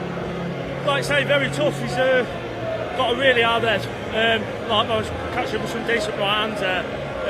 Like I say, a bit of fault of my own. I've got to try and step it up and go through the gears a little bit more. But it's learning. I've been with Carl a couple of months. Well, no, not a couple of months. I've been with him like about half a year now. But still sort of trying to find my feet. And obviously it's a pro game, isn't it? Gone from a decent. Well, you only just made your debut in December, didn't you? I mean, how have you found the transition? How are you finding it so far? Yeah, it's good. Obviously, as an amateur, I was sort of like a single shot counter punch mover. I got to 2 national finals, boxed for England, so obviously slowing the pace down and sort of trying to go downstairs a little bit more. It's something I'm just trying to get used to. In terms of your tactics for tonight, you will have known what you were coming into with Darryl Sharp. He's well known in the game. Carl Greaves will be well familiar with him. What were your tactics going in? To sort of keep fighting and keep him busy. Trying not to sort of bite every time he talks to me and like rough me up a little bit. Just keep my cool and just stick to my boxing. In terms of what's coming up for you, it's early on. You're still, gaining that experience and developing. What are your sort of next plans for this year and long term? I just want to be busy. I'll sit down with Carl and we'll go through some things, but realistically, I want to try and push on a little bit. I know I'm only 26 years old, but at the same time, I don't want to fight forever. Do you know what I mean? I want to have a short career, crack on, and see what I can do. Because I feel like, obviously, a lot of the kids in the cruiserweight division, I feel like I can be right up there. Just got a few things to work on first.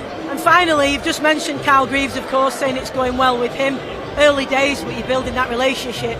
It's 150th show, great occasion, great atmosphere in here. What's it been like for you, the build-up and fighting here on this stage tonight? Oh, it's amazing. You couldn't ask for a nicer person with Carl.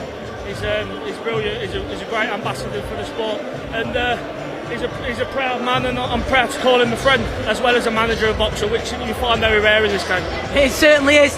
Talk to me about the support you've had tonight as well. Oh, amazing! Just from a small town of Boston, Lincolnshire, it's mad. Obviously, there's another boxer here tonight, Callum Johnson. Good, well, he's my cousin, so good family friend of mine, and obviously he brought small law boxing to some of Carl's shows, and hopefully I can go on and do the same.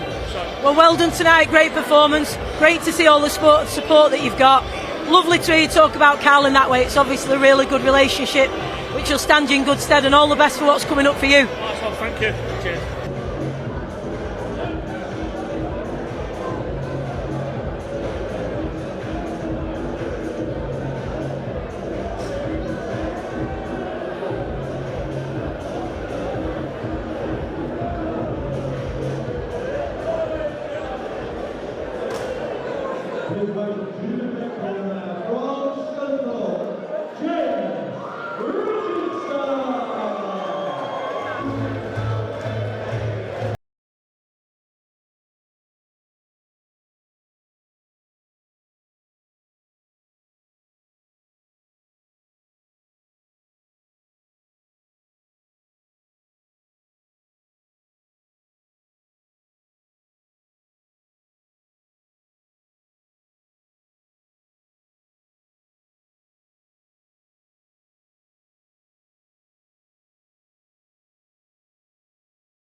Both fighters now getting their final instructions from the referee.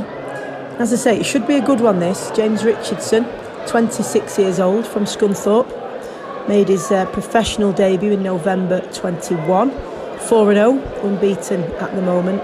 Had a really good amateur career though, very experienced, technically very good boxer, sharp jab, decent defence. It should be a good display from him tonight. Of course, he's up against a very, very experienced journeyman in Jordan Granham.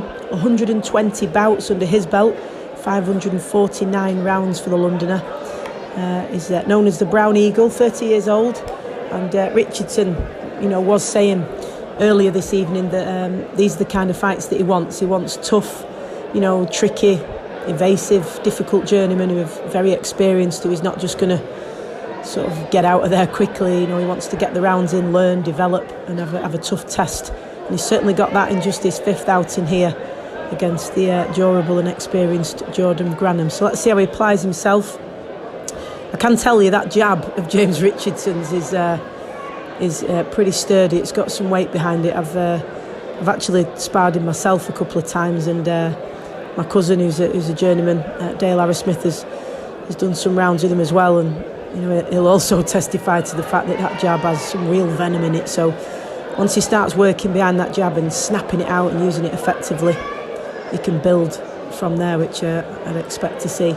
Composed start from him so far though, just feeling his way out, finding his range, tapping sometimes to find his range and then stepping in. Nice work to the body as well, mixing up his shots. Nice and relaxed from Jordan Granham, as you'd expect though. Real boxing family, the Richardsons. Of course, his sister Gemma, extremely successful amateur boxer on Team GB and Commonwealth medalist, youth world champion. She's won just about all that there is to win. So, and he's got his dad Rico in the corner. So it's very much a family affair, and the Scunthorpe Boxing Club that they are part of is very much a real community feel. Been there a few times, and it's a great atmosphere. And they all get behind each other, so he'll have great support, James Richardson. And as you can see, very technically capable, does everything well. He's a good all-rounder, doesn't rush anything, doesn't get too carried away, nice and steady, picking his shots, very considered and measured. This, of course, a 6-rounder at super welterweight, and James Richardson, ambitious, looking to move up, and that's why he wants to be in there with experienced journeymen who are going to give him a test. He's going to have to, figure a few things out, and I'm sure Jordan Granham will do just that. Hard to break down these journeymen. It's something that up-and-coming fighters, of course, have to work out and work the way through, but he's doing that nicely, James Richardson. Impressive his shot range, because he's throwing, body, head, mixing it up. Some uppercuts in there as well. It's got a nice range of shots that he's using. He's got to be a little bit careful though, Jordan Granham, the sneaky counter there that he's got to just be wise to. But a good first round for Richardson there, controlled throughout, kept the centre, was pushing Granham back, and a really good opening round for him. Choosing to stand in the corner, which of course some fighters do. Granham choosing the stool, just getting the air in, as we can see. Be a busy few rounds for him, I'm sure, because James Richardson keeps his work rate up. He's always very well conditioned, very fit. That allows him to keep on the pressure and go through the gears as and when he needs to. So could be an interesting last 5 rounds this as Richardson builds, but a good opener, nice and composed, and taking that one comfortably.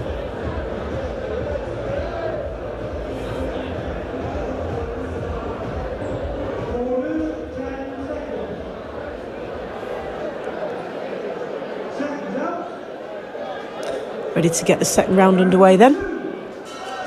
So we'll just see here, I guess, when a fighter like Richardson is in control and, you know, generally fairly comfortable, it's whether they want to go through the gears and step it up and start to put the pressure on, or whether they want to keep doing what they're doing. But absolutely nothing wrong with what Richardson's doing here. It's nice work behind the jab, and as I say, it really is when he throws it with that sort of ferocity, it's really sharp jab. You really do feel it, and he's looking to go to the body off the back of it, set up the backhand. It's nice to see. Technically really good fighter, and as I say, really experienced as an amateur, so he will have been in with lots and lots of different styles previously, but obviously making the adaptations that are necessary now for the professional game. And that's why these fights for up and coming fighters are so important, as they face different styles, different problems that journeymen pose to them, the tricks of the trade, as they say.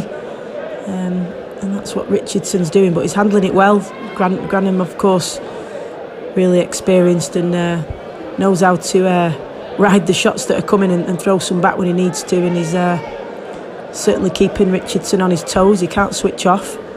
So Granham not afraid to trade and stick his jab out when he gets the opportunity, but very much in a comfortable position here, Richardson. But what's impressive is that composure, definitely, but also the shot range. You know, he's throwing straight shots but mixing them with body shots, uppercuts, changing the angles from time to time, and keeps his range well. Uses the range between him and Granham. He's got the reach advantage, and he uses that to his advantage as well, so that's good to see. Nice and tidy performance from him, and he will be looking to move on this year. You know, it's already a 6-rounder in only his 5th outing, and against a very experienced journeyman. That tells you everything about his intentions to, you know, move up in quality and in competition, and perhaps be going for titles within the next 18 months. He's certainly got that ambition. He knows where he wants to go, and whenever I've talked to him, he's always said he's not afraid of losing, and I think that can hold people back. If they're frightened of losing that on the record, it stops them taking certain fights, but he's prepared to take that risk, which is hopefully going to set him up for some big opportunities that come his way. Doing well at keeping centering. He's always pushing Granham back. He's not allowing him, not giving ground, using that jab really effectively, and again mixing up his shots. Not a great deal coming back from Granham, as you'd expect. It's not necessarily his job to mix it, but he's certainly doing everything that he needs to do to keep it competitive and give Richardson something to think about. Second round, not a great deal of change really. Richardson still very much in control, and as I say, technically really all-rounder. Good defensively, decent in and out of range, good shot selection, and developing really nicely as he, you know, is still going through that process of adapting to the professional game and doing that really well. And as I say, Richardson is his dad and coach in the corner there, giving him a bit of advice. And again, it's whether he decides to go through the gears now as these rounds progress, or continue to do what he's doing. Certainly doesn't need to change anything. He's comfortably winning each round, Richardson.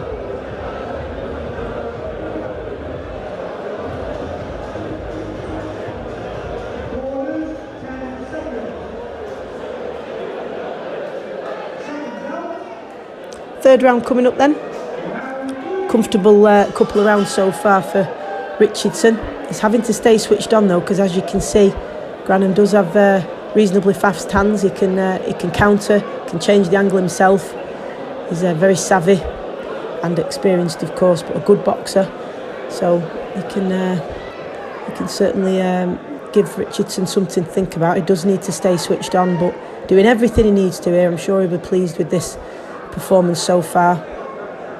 It's been very impressive technically, really composed, and he's able to display his range of ability and shot selection by mixing it up on Granham, which is great to see. It's a nice performance to watch.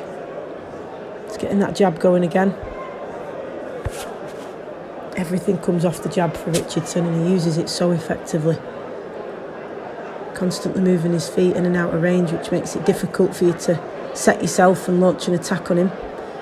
And when Granham attempts to do that, Richardson's stepping out and coming back in range with his own jab, which is keeping him at bay for now. Nice little attacks here and there though from Jordan Granham, but not really more than a couple of punches at a time. Richardson just steps back, absorbs them, and then takes his time and comes back in himself with, again, nice mix of shots.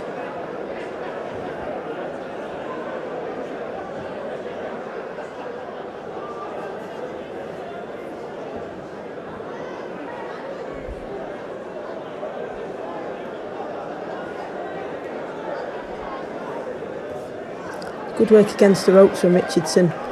Has Granham backed up. Chooses to step off and go again rather than to sustain it, but he's got, again, good range of shots. Nice to see him work into the body as well.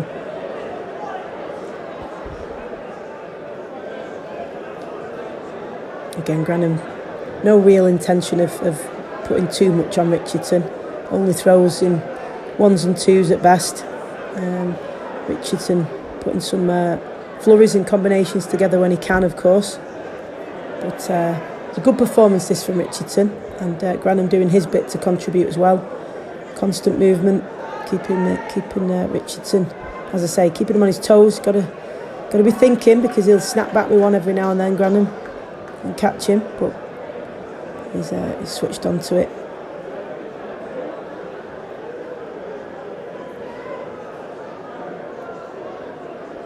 It's good to see as well from young fighters like Richardson, young to the pro game anyway, coming into it with a great deal of amateur experience and just wanting to progress and take every opportunity they can and be in there with their experienced journeymen to build up their careers. And who knows what's on the pathway for James Richardson. Plenty of exciting fights out there for him, which I'm sure he'll be eager to have those opportunities.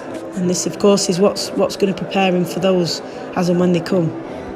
Both fighters now getting their final instructions from the referee. As I say, it should be a good one this. James Richardson, 26 years old, from Scunthorpe, made his professional debut in November 21, 4-0, unbeaten at the moment. Had a really good amateur career though, very experienced, technically very good boxer, sharp jab, decent defence. And it should be a good display from him tonight. Of course, he's up against a very, very experienced journeyman in Jordan Granham. 120 bouts under his belt, 549 rounds for the Londoner. He's known as the Brown Eagle, 30 years old. And Richardson, was saying earlier this evening that these are the kind of fights that he wants. He wants tough, tricky, evasive, difficult journeymen who are very experienced, who he's not just going to sort of get out of there quickly. He wants to get the rounds in, learn, develop, and have a tough test. And he's certainly got that in just his fifth outing here against the durable and experienced Jordan Granham. So let's see how he applies himself. I can tell you that jab of James Richardson's is pretty sturdy. It's got some weight behind it. I've actually sparred him myself a couple of times, and my cousin, who's a journeyman, Dale Arrowsmith, has done some rounds with him as well, and he'll also testify to the fact that jab has some real venom in it. So once he starts working behind that jab and snapping it out and using it effectively, he can build from there, which I'd expect to see. Composed start from him so far though, just feeling his way out, finding his range, tapping sometimes to find his range and then stepping in. Nice work to the body as well, mixing up his shots. Nice and relaxed from Jordan Granham, as you'd expect though. Real boxing family, the Richardsons. Of course, his sister Gemma, extremely successful amateur boxer on Team GB and Commonwealth medalist, youth world champion. She's won just about all that there is to win. So, and he's got his dad Rico in the corner. So it's very much a family affair, and the Scunthorpe Boxing Club that they are part of is very much a real community feel. Been there a few times and it's a great atmosphere. And they all get behind each other, so he'll have great support, James Richardson. And as you can see, very technically capable, does everything well. He's a good all-rounder, doesn't rush anything, doesn't get too carried away, nice and steady, picking his shots, very considered and measured. This, of course, a 6-rounder at super welterweight, and James Richardson, ambitious, looking to move up, and that's why he wants to be in there with experienced journeymen who are going to give him a test. He's going to have to, figure a few things out, and I'm sure Jordan Granham will do just that. Hard to break down these journeymen. It's something that up-and-coming fighters, of course, have to work out and work the way through, but he's doing that nicely, James Richardson. Impressive his shot range, because he's throwing, body, head, mixing it up. Some uppercuts in there as well. He's got a nice range of shots that he's using. He's got to be a little bit careful, though, Jordan Granham, the sneaky counter there that he's got to just be wise to. But a good first round for Richardson there, controlled throughout, kept the centre, was pushing Granham back, and a really good opening round for him, choosing to stand in the corner, which of course some fighters do. Granham choosing the stool, just getting the air in, as we can see. Be a busy few rounds for him, I'm sure, because James Richardson keeps his work rate up. He's always very well conditioned, very fit. That allows him to keep on the pressure and go through the gears as and when he needs to. So could be an interesting last 5 rounds this as Richardson builds, but a good opener, nice and composed, and taking that one comfortably.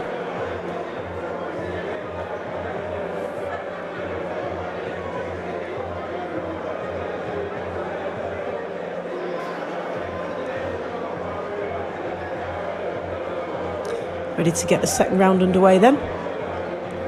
So we'll just see here, I guess, when a fighter like Richardson is in control and, generally fairly comfortable, it's whether they want to go through the gears and step it up and start to put the pressure on, or whether they want to keep doing what they're doing. But absolutely nothing wrong with what Richardson's doing here. It's nice work behind the jab.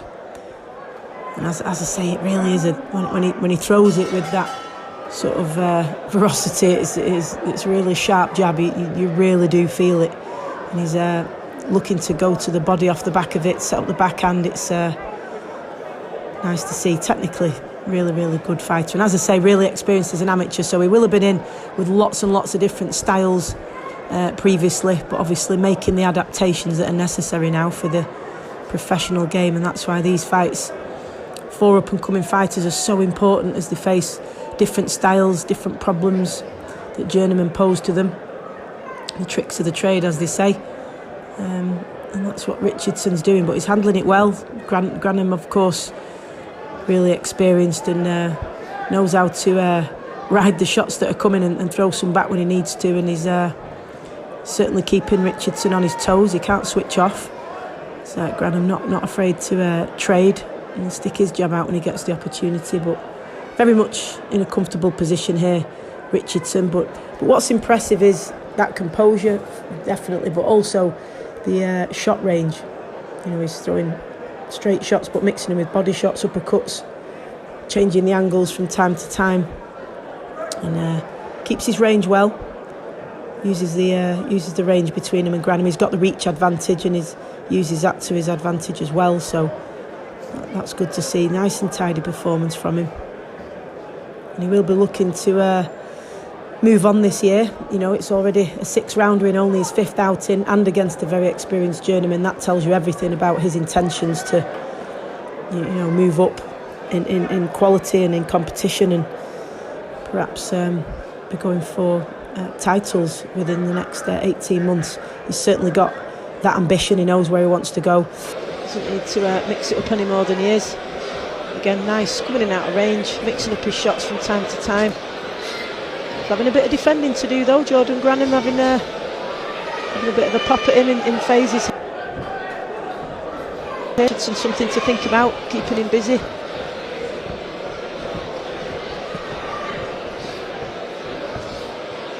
So effective when he snaps that jab out, Richardson. Very, very difficult to defend against, especially given the power that it lands with. Some ferocity behind it. Uses it really well.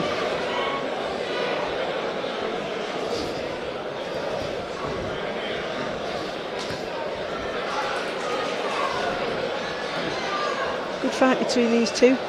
Often it's I have to say it's journeymen that make the fights. If sometimes you get it where they're just in there to survive and can't do anything different, and that's fair enough. Sometimes they can come and have a bit of a go themselves and mix it up, and it's always makes for a better fight for spectators, but also a good learning experience for the prospect as well if there's something coming back at them. So he's a good test at this stage, Jordan Granham, for James Richardson. We're coming into the final round now. James Richardson shows absolutely no signs of slowing down. He's been able to maintain this pace throughout, which is good. He's getting instructions from his dad in the corner, Rico Richardson. Lots of support here for them from Scunthorpe Boxing Club. Really good club, family run, and lots of community involvement as well. So he gets lots of support, James Richardson, which is great to see.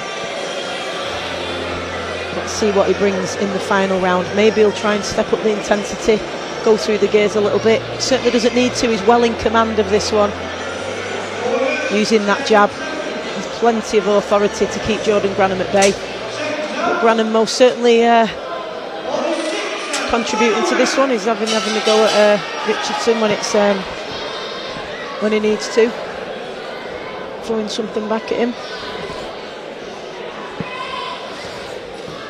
Nice combination from Richardson. He's got the ability to offload some heavy shots when he gets the chance. Granham just talking to him there, goading him on. Again, as we talked about in previous bouts, this is something that journeymen sometimes do, the antics to put you off, distract you, put you out of your flow. It's all things that you've got to adjust to and deal with in the professional game. And James Richardson is doing just that. It's a good performance from him.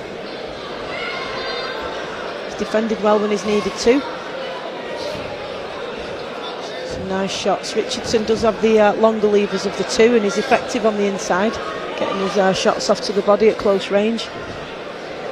Very difficult to land cleanly on Granham. Very evasive, lots of upper body movement, slipping and sliding, difficult to pin down.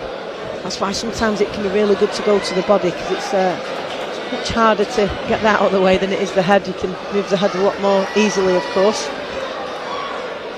This is good from Richardson. He's constantly adjusting his feet in and out of range, which is really effective for Richardson. It's difficult to set yourself and come at him because he's constantly, just those tiny subtle movements with his feet, bringing him in and out of range, really effective for him. He's putting some nice combinations together in this final round, Richardson. Showing off his skill set. It's good that Granham's throwing plenty back as well, though. It's made for a good fight, this one, which I'm sure the fans have been able to enjoy. Couple of good counters from Richardson as well, which is good to see. Nice tidy boxing. Technically, really lovely boxer, James Richardson. And he'll be looking to step up from here, I'm sure. We'll chat to him after the fight and see what his plans and aspirations are for this year. Now he's moved up to 6 rounds, and let's see what he can do in the category. Applied himself really well here tonight against a tough journeyman who comes and has a go, makes you think, keeps you on your toes, poses various problems that you've got to work out, and James Richardson's done really well handling that. Stayed well in command throughout. see if we have a big finish from these two now. Brannan really putting it on him, but he's smothered his own work a little bit. That's a good performance from James Richardson.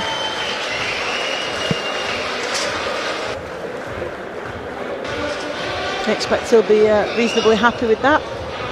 Worked well behind the jab, showed a variety of shots, and very, very well conditioned, as I say. So a good 6-rounder for him. We'll be chatting to him shortly to see again what his aspirations are for this year. And see how far he can go in the sport. Certainly an exciting prospect, that's for sure. Let's go to the MC Nico now for the results.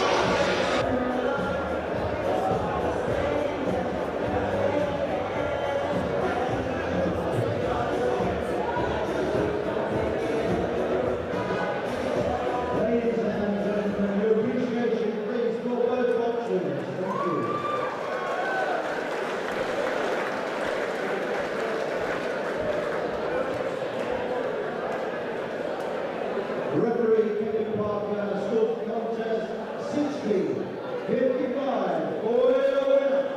And still undefeated in the crowd, James Richardson.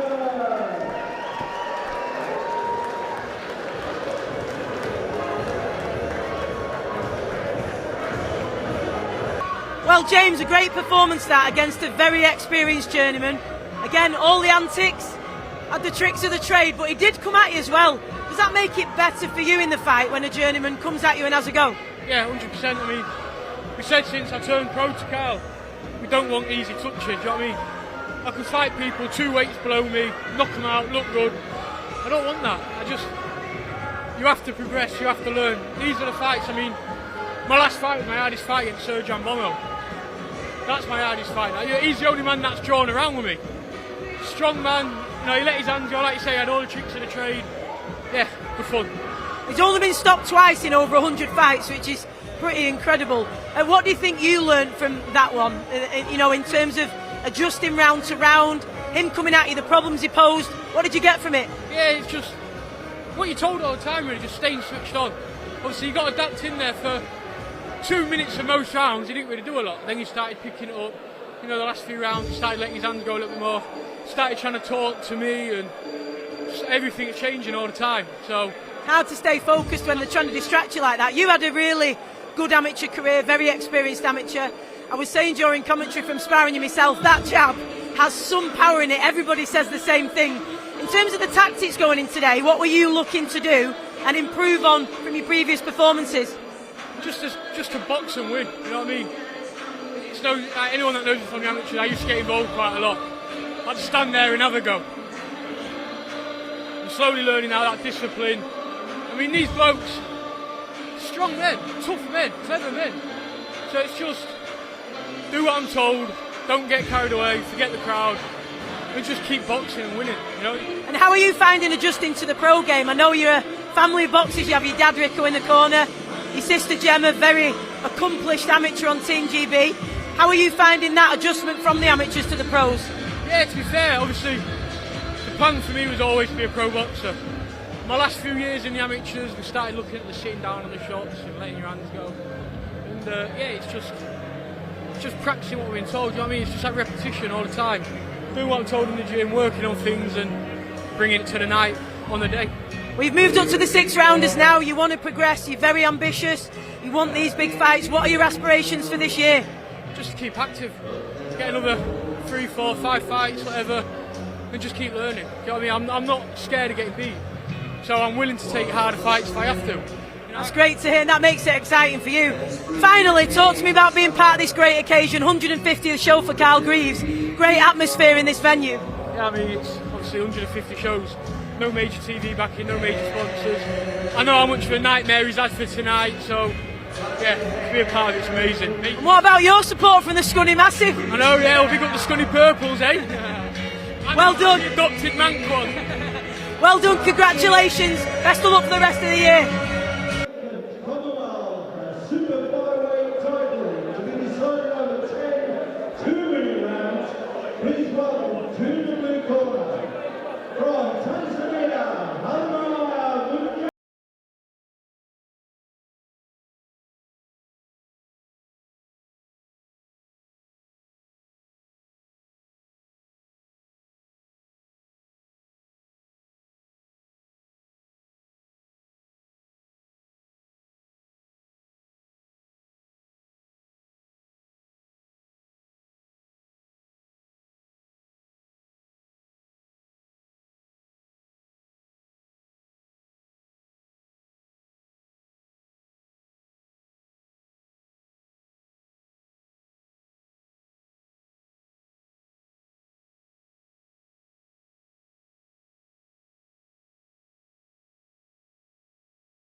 From Norwich in New England,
sanctioned by the Commonwealth Boxing Council and the British Boxing World Control. Supervisor from the Commonwealth Boxing Council is Debbie Lamb, Steward in charge Miles Templeton, Inspectors Anthony Kirk, Donnie Robinson, our judges from England Kevin Barker and Phil Edwards, and from Scotland Kevin McIntyre. Our timekeeper from England Jason Boone, and our referee from Wales Rhys Carter. Introducing in the blue corner, wearing the blue shorts, weighing in at 8 stone and 2 ounces, a record of 9 losses, 1 draw, 11 wins, 7 away knockout, from Tanzania, Halima Mugabe.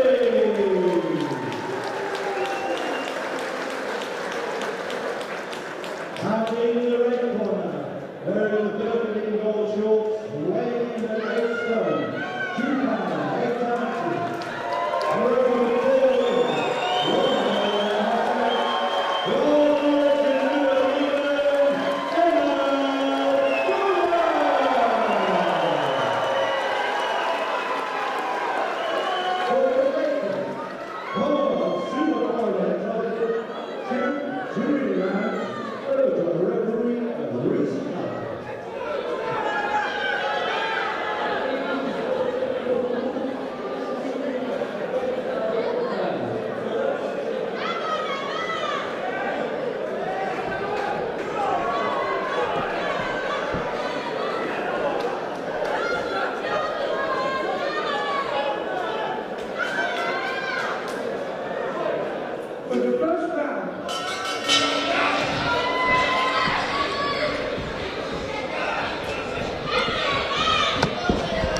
Well, here we go then. Vacant super flyweight Commonwealth title.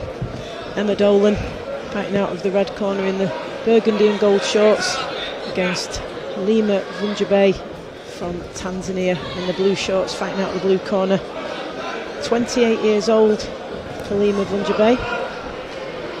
11 wins, 9 losses, 1 draw. Made a debut in 2014. So she brings a wealth of experience to this. Emma Dolan, of course, it's just her 5th outing, so not quite as experienced, the 24-year-old, but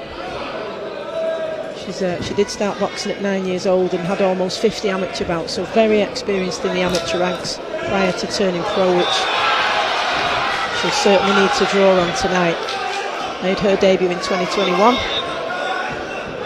and she says that she turned pro after COVID meant that she missed out on competing in the ABAs, so she chose to start a pro career and moved to Newark with her partner for his work, which meant relocating to a new gym with a new trainer, of course, and teamed up with Carl Greaves, who she too speaks very highly of. And she has very, very big ambitions in the sport, Emma Dolan. Very confident, high aspirations, so she'll want to get this bit of silverware to her name en route to world titles. She's been very clear about her intentions to become a world champion. This is a huge, important step for her to hopefully get her first title this evening. She's certainly got the height and reach advantage, using that well.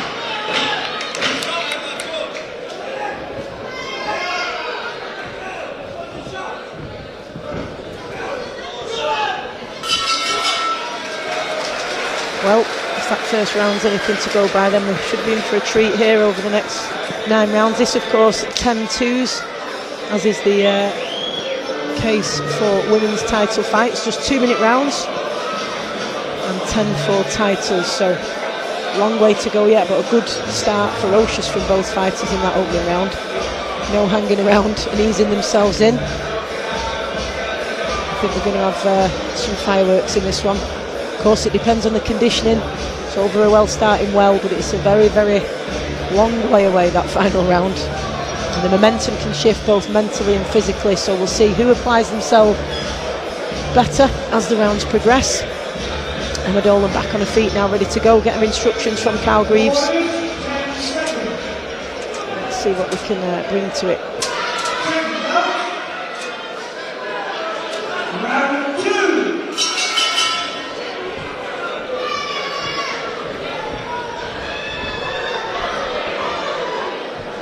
Lost her foot in there, Halima Vunjabe.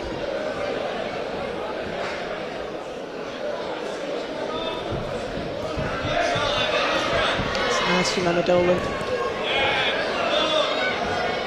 Clearly, for her, it's going to be better to box at range, given her height and reach advantage, and she is comfortable using those long limbs of hers.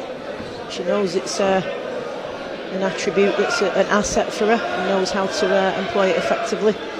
She is doing so far, but she's tricky, Vunjabe. She's waiting on the outside of the pocket, waiting to pounce, and when she gets in, she's ferocious, lets her shots go. She's landing clean plenty of times on Emma Dolan. When she gets inside, it's obviously she's going to do her better work at close range. She's just got to find a way past those long levers and get up close, which she did really effectively in the last encounter.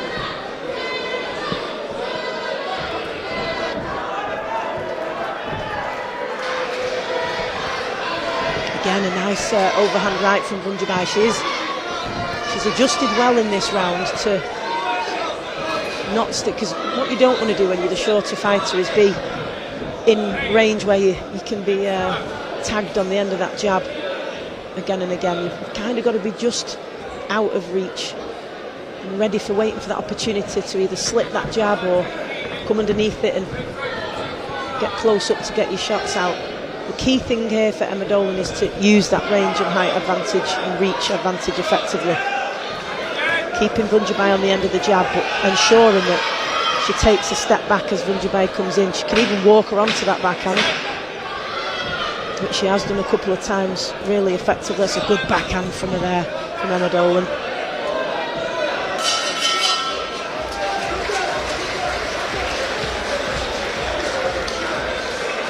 These are pretty tough rounds to call so far, I would say, because Vunjabai doing some nice work on the inside. When she gets up close, she's landing well, but Emma Dolan somewhat controlling the pace, controlling the distance.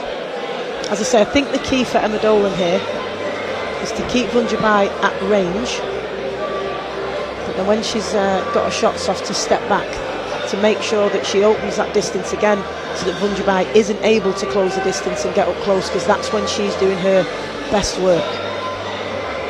And even better still, if Emma Dolan can get a couple of long shots off, then step back, and then throw as Vunjabai comes in and catch her coming in, be really effective. And she has done that a couple of times with the backhand, and it's been a successful shot for her. So let's see what adjustments both fighters make coming up to this third round. Very entertaining and intriguing contest so far. Ferocious attack to open the third round from Vunjabai, really loading up with the shots. And this is the thing from that, as the shorter fighter, one of the problems there is that she can come from a low hand position and come over the top for Dolan. She's got to be switched on and focused for that, and make sure that she doesn't allow Vunjabai too many chances to come over the top. That's another great shot from Vunjabai there, and a good return from Dolan. This is the problem as she's edging in, Vunjabai. That was a bit wild, that one, but she is landing as she's creeping in and closing the range. As Dolan comes in, she's throwing that arcing overhand right and catching Dolan. She's going to have to make adjustments to defend and combat that shot from Vunjabai. That's better from Dolan. Now she needs to step back and keep her at range. That's better. That's better from Dolan. She does need to be prepared to defend that overhand right. Needs to keep that lead hand tight. Keep a high guard after she's thrown the jab. Sometimes when she's thrown the jab, it's a little bit low, that lead hand, and it's allowing Vunjabai, when she closes the distance, to catch her with the overhand right. She's got a couple of adjustments to make to prevent that from happening. I think the key is in her footwork. If she lands those lovely straight long shots and then steps back, Vunjabai will not be able to close that gap.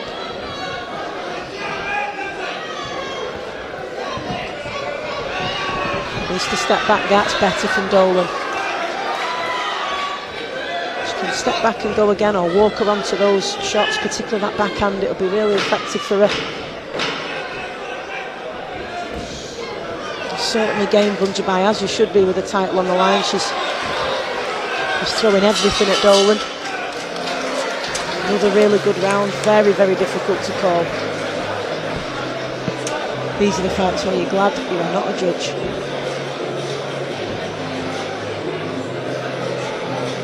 These are, again, often it will come down to what is preferred, whether the judge prefers that boxing at range, long distance straight shots, or whether they prefer Vunjabai's style of edging in, coming forward and throwing those big hook shots, both to the body and the head. Both having success. Emma Dolan with those long straight shots, and Vunjabai with the hooks.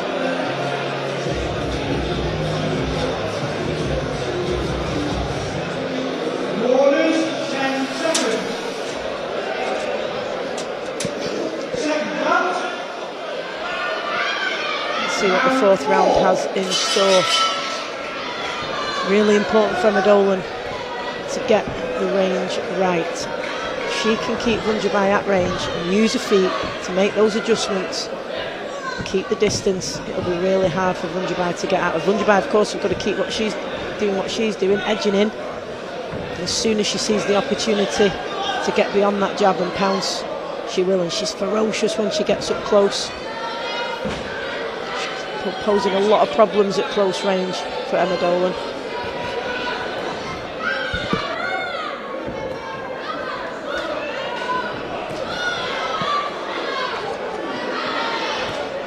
It's a very, very intriguing fight, this one.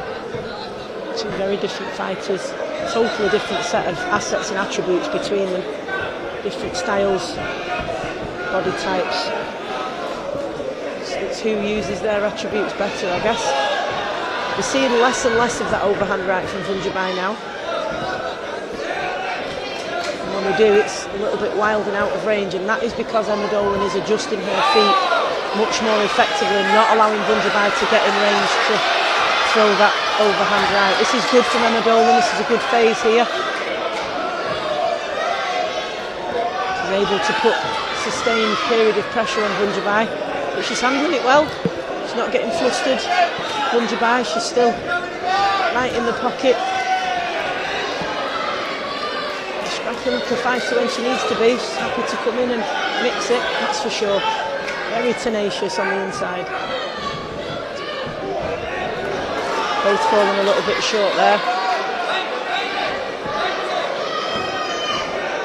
I'd like to see a little bit more upper body mobility from Emma Dolan on the way in, rather than just coming in straight lines. Like to see her feint a little bit more, move ahead a little bit more on the way in. Mix up that jab, keep Bunjabai guessing, because again, anything that makes it difficult for Bunjabai to set herself, close the distance and get at Dolan will help Dolan's cause here. So whether that's Dolan adjusting her feet, keeping her at range with those long levers, whatever she needs to do to keep Bunjabai off is going to be absolutely in her favour.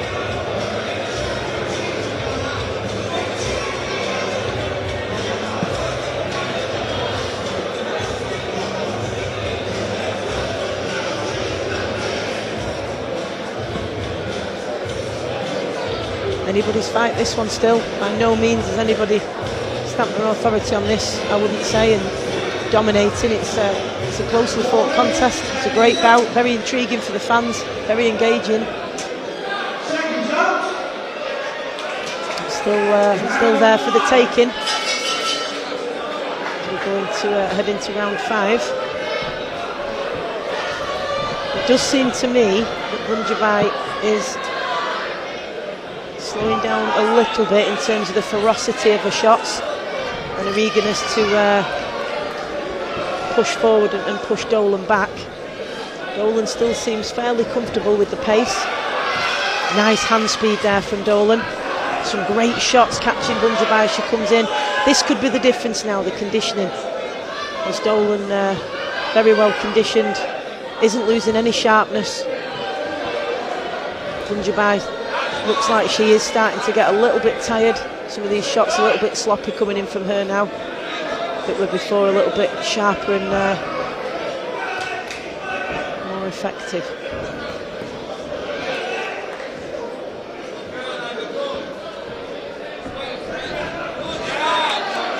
It's good again from Dolan. It's interesting how a fight can ebb and flow with the momentum. You can feel like you've got the wind in your sails and you get an extra gust of wind, and then other times you're biting down on your gum shield, sucking the air in and trying to get through it. But, this has been a good round so far for Dolan. Footwork has been excellent in this one. She's making those adjustments and not allowing Bunjabai to close the gap, and that is absolutely working to Dolan's favour. She's able to get the shots off, show her hand speed. She's catching Bunjabai with some great shots now. This has been a most convincing round so far, which is good to see at this halfway stage.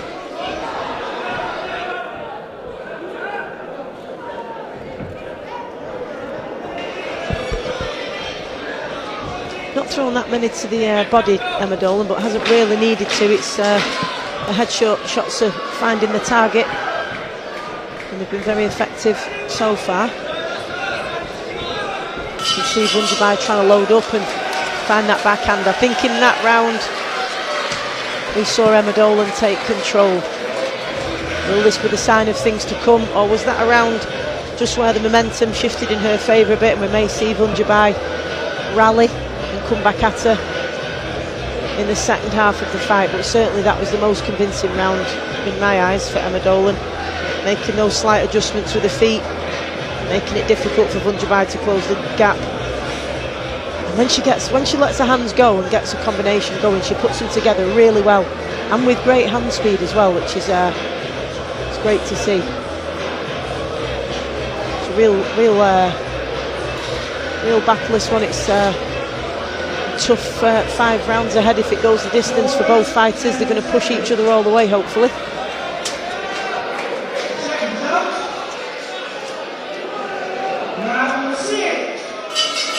We head into the second half of the fight now. Vunjabai looks much sharper now. She's obviously gathered herself. She's rallying, as we hoped she might, because we wanted to. It's giving Dolan a lot of problems to deal with here, which she's dealt with accordingly. That's the thing that can happen. There can be some rounds where you just can't get it together. You're gassing a little bit, you're feeling a bit tired, you just don't feel quite as sharp, and then the next round something switches and you can turn it on again, and it looks like Vunjabai's done that so far, but whether she can maintain it is another matter. Dolan not seeming too perturbed by anything that Vunjabai has thrown at her.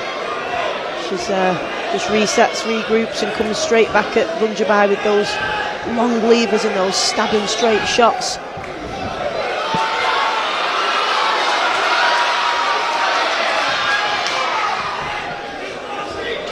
May have been a little bit wobbled when she was off balance there, Vunjabai, but Emma Dolan still sticking to the task, staying behind the jab. A lot more head movement in this round from Emma Dolan, which is what I wanted to see, rather than just coming in and out in straight lines. She's making adjustments as she comes in to approach Vunjabai, which again makes it difficult for Vunjabai to set and launch in with that big overhand right, which was effective for her at times in the early rounds. Less so now though, because Emma Dolan isn't giving a sniff to get that shot off. She's figured out how to evade it, and that was important because that was a dangerous shot for Vunjabai early in the fight. There it goes again. Got to stay switched on to that, Emma Dolan. It is a good shot for Vunjabai.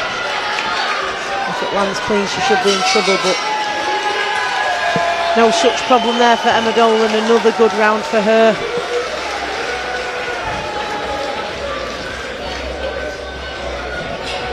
I think she's adjusted really well, Emma Dolan, here, because she did need to, as I say, she needed to deal with that overhand right that was catching her, and she has. She's eliminated that. There's far fewer times that's getting through from Vunjabai. That was something that she needed to do. She also needed to adjust her feet to keep the distance between her and Vunjabai. She's done that as well, and that's allowed her to show off that hand speed, that array of shots that are in her arsenal. It's been a good couple of rounds for Emma Dolan here. The momentum very much in her favour. I feel like she's in control of this one now. Still got to stay switched on though.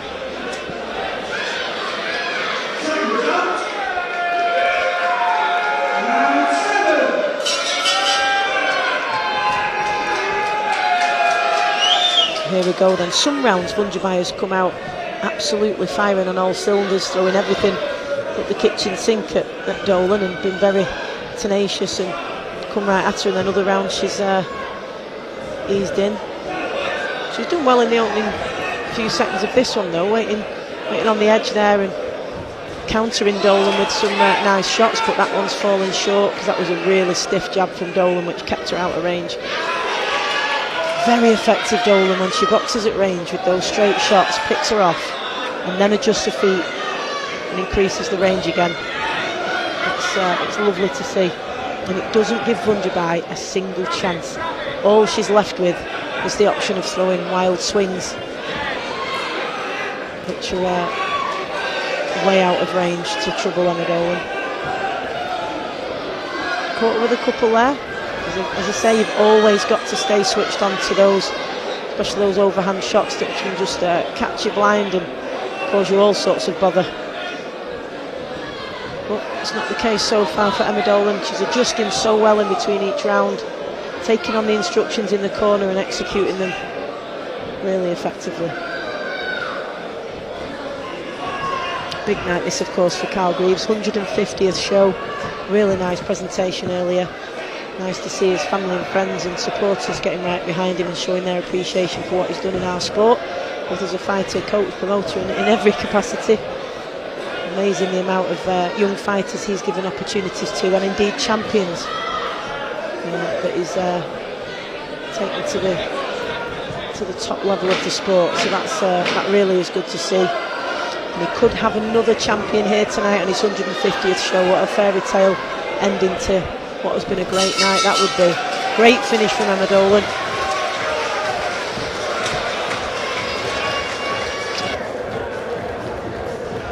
Been really impressed with Emma Dolan, how she's very much used her attributes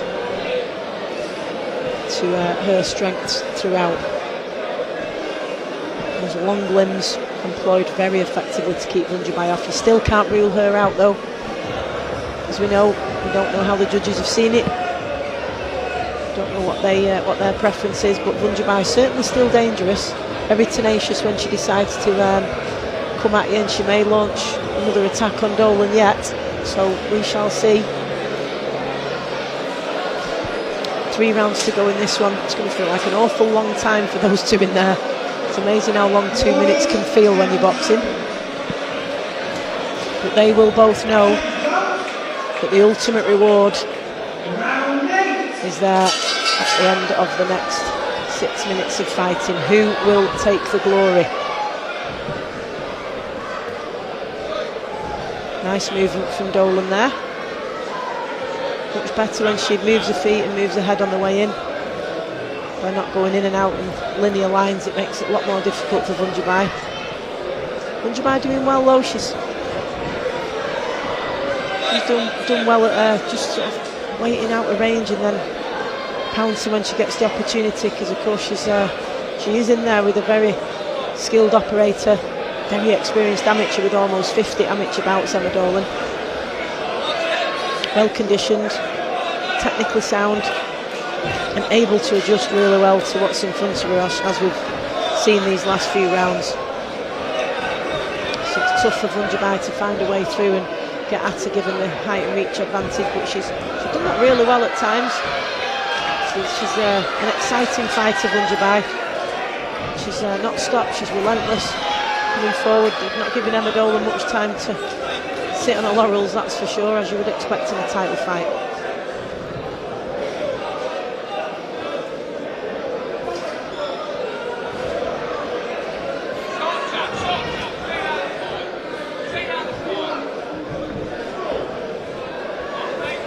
It's a nice use of feints. Again, it's effective for Dolan when she either uses a little feint or head movement on the way in. Keeps Vunjabai guessing. She's catching her more effectively when she does that.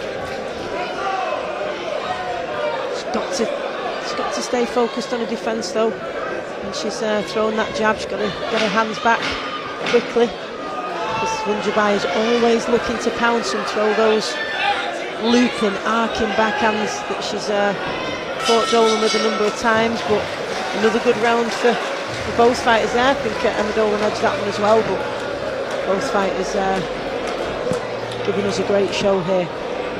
2 rounds to go.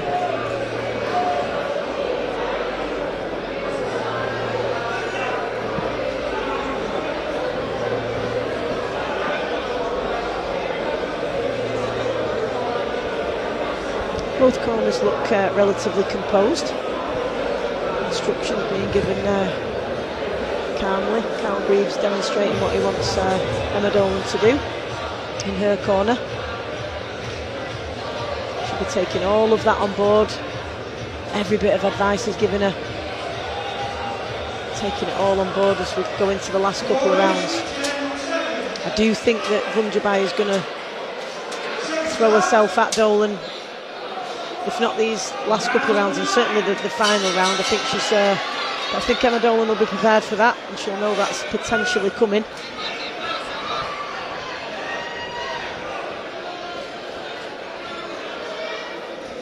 Just getting on the bike there, Emma Dolan, getting out of the way, using a bit of fleet of foot to get out of dodge, as they say. Just waiting a time, Vunjabai. Waiting to have the chance to pounce. It's very skilled. Vunjabai again adapting to the height and reach advantage of Dolan. She's done it really effectively several times of just slipping and catching Dolan, just not able to sustain it and not do it quite often enough. I would say what Emma Dolan's doing is far more frequent and effective with those long shots.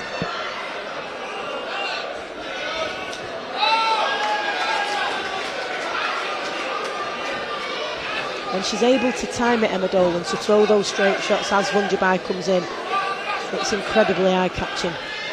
She's really landing them with some ferocity. Looks really good. Would like to see her try a couple of two-phase attacks, perhaps to go and then go again. It's difficult when someone's throwing those long arching overhand shots at you.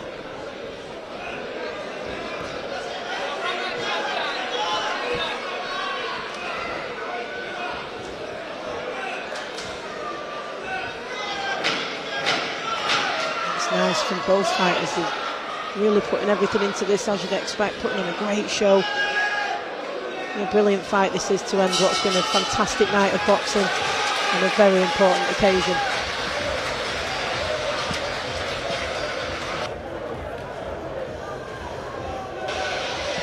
Yes, it is indeed Carl Greaves' 150th show. What an incredible achievement. And as I say earlier, everybody showed their appreciation for what he's done for the sport. What a night it would be for him to top it off with another champion. Can Emma Dolan take this vacant Commonwealth title?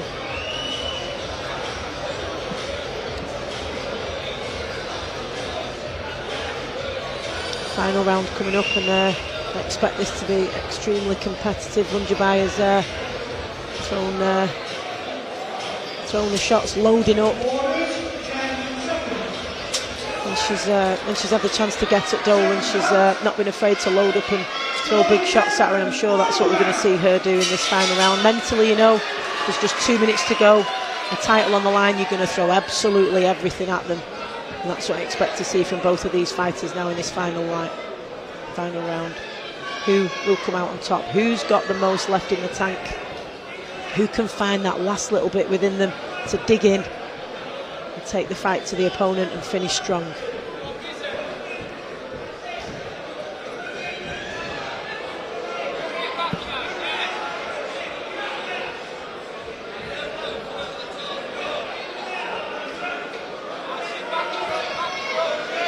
Good work again from Emma Dolan. She's punching down, of course, given that Vunjabai is that much shorter than her. She's getting the angle just right. Very, very accurate with the shots. Very effective with those long shots.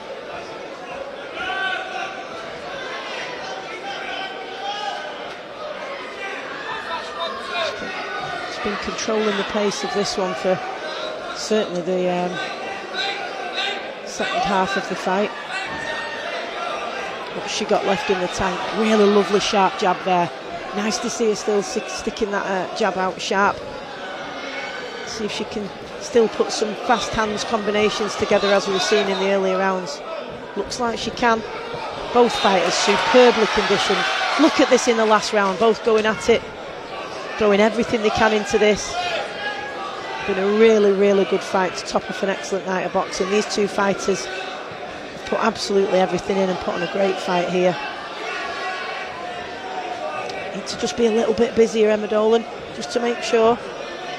Falling short with the jab. I suspect they'll go for it now for this last 10, the pair of them.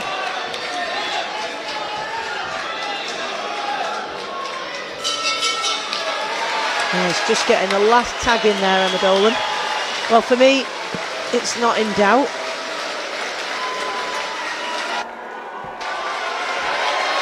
I've certainly got Emma Dolan as the winner there, but we shall see. Don't know what the judges prefer or what they see. We'll have to wait. But absolutely a win for Emma Dolan there in my book. Of course, both fighters got their hands in the air claiming victory, as you do, but there will only be one winner and we don't have long to wait. Let's see what the judges preferred, how they saw it, but as I say, for me, definitely a win for Emma Dolan. A great performance by Vunjabai. It was great to watch, entertaining fighter, really tenacious, ferocious on the inside, loading up with the shots, throwing everything she could at Emma Dolan. She had a difficult task tonight, Vunjabai, at closing down that distance and overcoming that height and reach advantage. But Emma Dolan So effective at employing those long levers, nice straight shots, punching down, accurate, sharp, very impressive performance. Great footwork from Emma Dolan. Really, really good performance, and I fully expect her to take that belt this evening and be crowned Commonwealth champion. An embrace there from her coaching team. Of course, even though it's just you that gets in the ring, it's very much you're part of a team. Everybody behind you. You couldn't do it without your coaches and the people behind you, so it's nice to see that embrace. It's of course a big night for them as well. Is Carl Greaves about to get yet another champion on a big night, his 150th show? Let's see as we go to our MC Nico to announce the results.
Emma, first of all, congratulations. I mean, to win the title is amazing anyway. To do it in front of a home crowd on a massive night like this, the 150th show for Carl Greaves, it's a cherry on top, fairy tale ending, all of that. How are you feeling right now?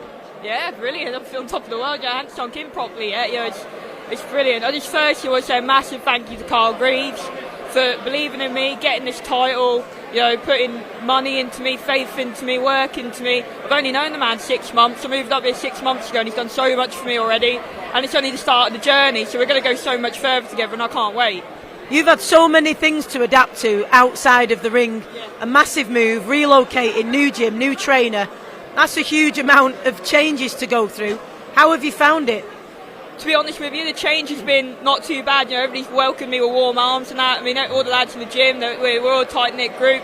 Luckily, my partner's so supportive and he's moved down here with me, so it's made it that bit easier, not having to stay in hotels and that through the week.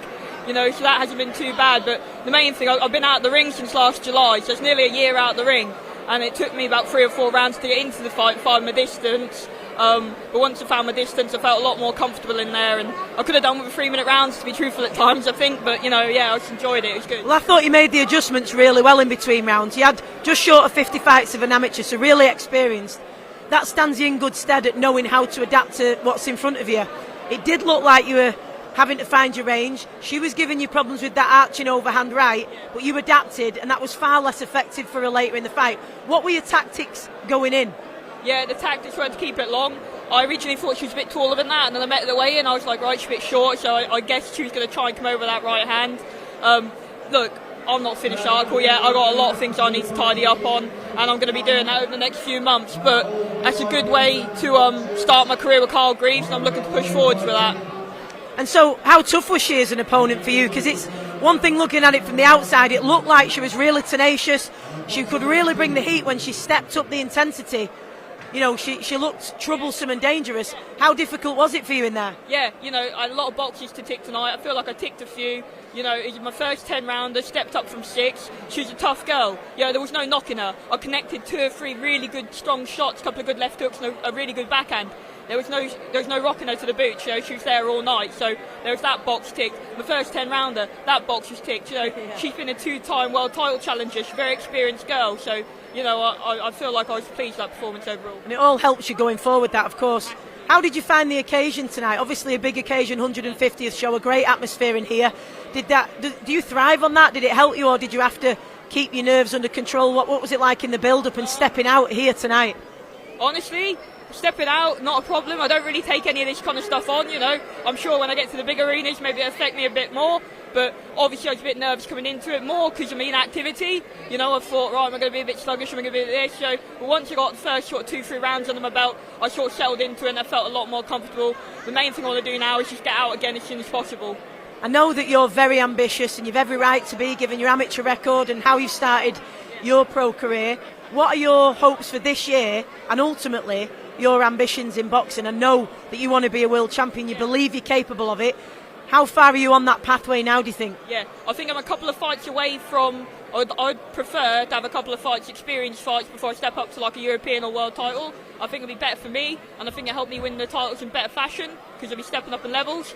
There's some really good fights domestically to be had. You know, the super flyweight division domestically, you got the likes of Shannon Ryan, Nicola Hopewell, Lauren Parker, Mazer Courtney. There's quite a few of them. So any of them fights would be brilliant, you know what I mean? I'd be happily fight any of them, and that'd be a really good stepping stone for me to push forward onto the bigger... Some massive fights for you. I know, like I say, you're very ambitious and you've every right to be. Finally, what do you make of the support then? You've said everyone's welcomed you here with open arms. Your reception tonight was amazing. Everybody's overjoyed for you. What would you like to say about the support that you've had? I'd like to say a massive thank you to all the support. Everybody here in Newark, fantastic. Everybody's come down from Norfolk, even better. I can't thank everyone enough. It's been absolutely unbelievable. And everybody tuned in on Fight Zone, thank you as well. Well, let's see the bling then. Congratulations, hold it with pride, and a very well done to you. Carl, goodness me, what an emotional night for you. The support from your friends, your family, and everybody in boxing. You could really feel it. It was tangible when you were up there in the ring, and I know it obviously hit you as well, which it will do. You've done so much for the sport in lots of different capacities, as a fighter, a coach, a promoter, a manager. I mean, sum up for me to what tonight has been like for you? Yeah, like you say, it's been very emotional. This has been one of the most difficult shows to put together, I'll be honest with you. I advertised it at the 150 show, which it is, a big extravaganza. I had 12 fights originally. That's why I wanted to start at 6 o'clock. And it was just falling apart bit by bit. I had a couple of kids have medical queries. Typical boxing, isn't it? And it was driving me mad. And I'll be honest with you, on Monday I was close to pulling the whole show. It was getting me down that much, because even though financially it's been very tough tonight, it wasn't about the money in the end. It was about putting an event on from the 150th show and having people in here to enjoy it. And at one stage it was looking really grim, and I was absolutely gutted, but we've stuck by it and got myself another champion, Emma Dolan. She boxed fantastic tonight. She's a bit rusty. She got caught and got shook to her boots in one of the rounds, but she had to switch on and she did the business. Well, I mean, as you said, it might have looked a bit grim at one point. It certainly wasn't grim tonight. It was a brilliant atmosphere. Great display of boxing from all the prospects. You know, really engaging fights, close contests. But let's talk about that fight you've just talked about. Yet another champion to add to your roster. A great performance from Emma Dolan. And she's obviously not had much time to adapt to moving to a new area. And you've been a massive part of her success tonight, of course, in this new environment for her. Yeah, I mean, when she come over, she originally I just thought she was coming over to just use the gym, and she asked me if we could have a session. I did some work with her and she really enjoyed it, and she'd been around a few trainers and she just said, look, will you take me on, will you train me? And I goes, look, it's not really going to work living in Norwich. And she goes, no, I'm going to move to Newark. I thought, wow, this girl's serious. So she gave everything up, sacrificed everything back home and come to Newark, and she's built herself a little home here now, a little fan base, and she works hard down the gym, helps train the kids, and you could tell tonight with the atmosphere and everybody getting behind her. She was like an hometown girl, and it was fantastic. And like I say, she was a bit rusty early on. It took her a bit of time to get into her rhythm, get into her timing, but that Alima is very difficult and awkward. She's low, she's small, she bowls them over. And she's obviously heavy-handed because she shook Emery in one of the rounds. So she had to keep switched on, which she did. And in the end, she got on top of her and her skills brought her through and she became champion, and I'm over the moon.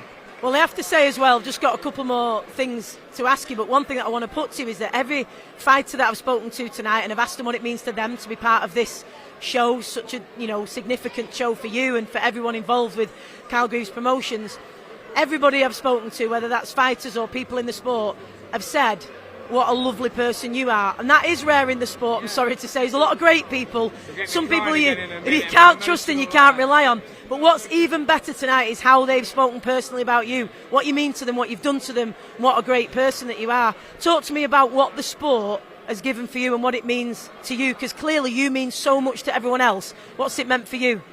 You know what, it's an old cliche, but without boxing I don't know where I'd be today. I mean, I was always a good kid, never a rogue, but I always had my head switched on, and from 9 years old I just wanted to be a boxer. From the first moment I saw the Rocky films and I saw Brian McGuigan win the world title, and I went down the local amateur gym as a little boy. It was just something I always wanted to do, so I've stuck at it, and it's like I say, it's a major part of my life. I don't really know anything else. I work hard at it, I'm constantly at it. I'm in the gym every day with the fighters. When I'm not in the gym, I'm in the office putting my shows together. I'm matchmaking and obviously managing a lot of fighters as well. It's a full-time job. I've been doing it full-time now from the beginning, really. From around 2005, it's remarkable. And I've got 40-odd fighters. I've had numerous champions, as you heard the list tonight. I've had every champion from area level through to world level. And it's remarkable. I'm basically a one-man band. People can't believe it. Obviously on the night everybody helps out and we put together. The show's fantastic, but really the build-up, I'm a one-man band, and people say you take too much on, but I do it. That's what I do, you know what I mean? And it's just like I say, it's been part of my life and it's amazing. Well, it's incredible what you've given to the sport, and yes, you've had lots of champions, but equally as important as that is the impact that you've had on people's lives, and that legacy lasts for a very, very long time. And so huge congratulations tonight on what ended up being a great show. Sorry you had all the stress before it, but I hope it was worth it.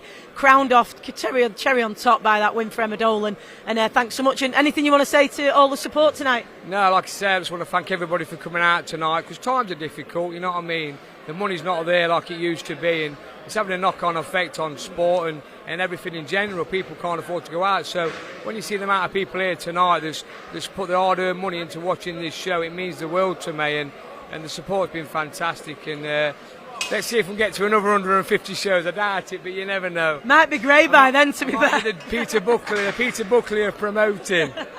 Brilliant, congratulations, thanks for chatting to us and well done. What a night it's been, an incredible atmosphere for the 150th show for Carl Greaves. Everybody's been part of the atmosphere tonight, family, friends and supporters of Carl Greaves. It was a great show, topped off in the end by yet another champion, Emma Dolan, becoming the super flyweight Commonwealth champion. What a way to top off an incredible night. Thank you so much for joining us on Fight Zone TV, and congratulations to all the fighters tonight, and especially to Carl Greaves, one of the good guys, and what a show we've had tonight. Thanks for joining us.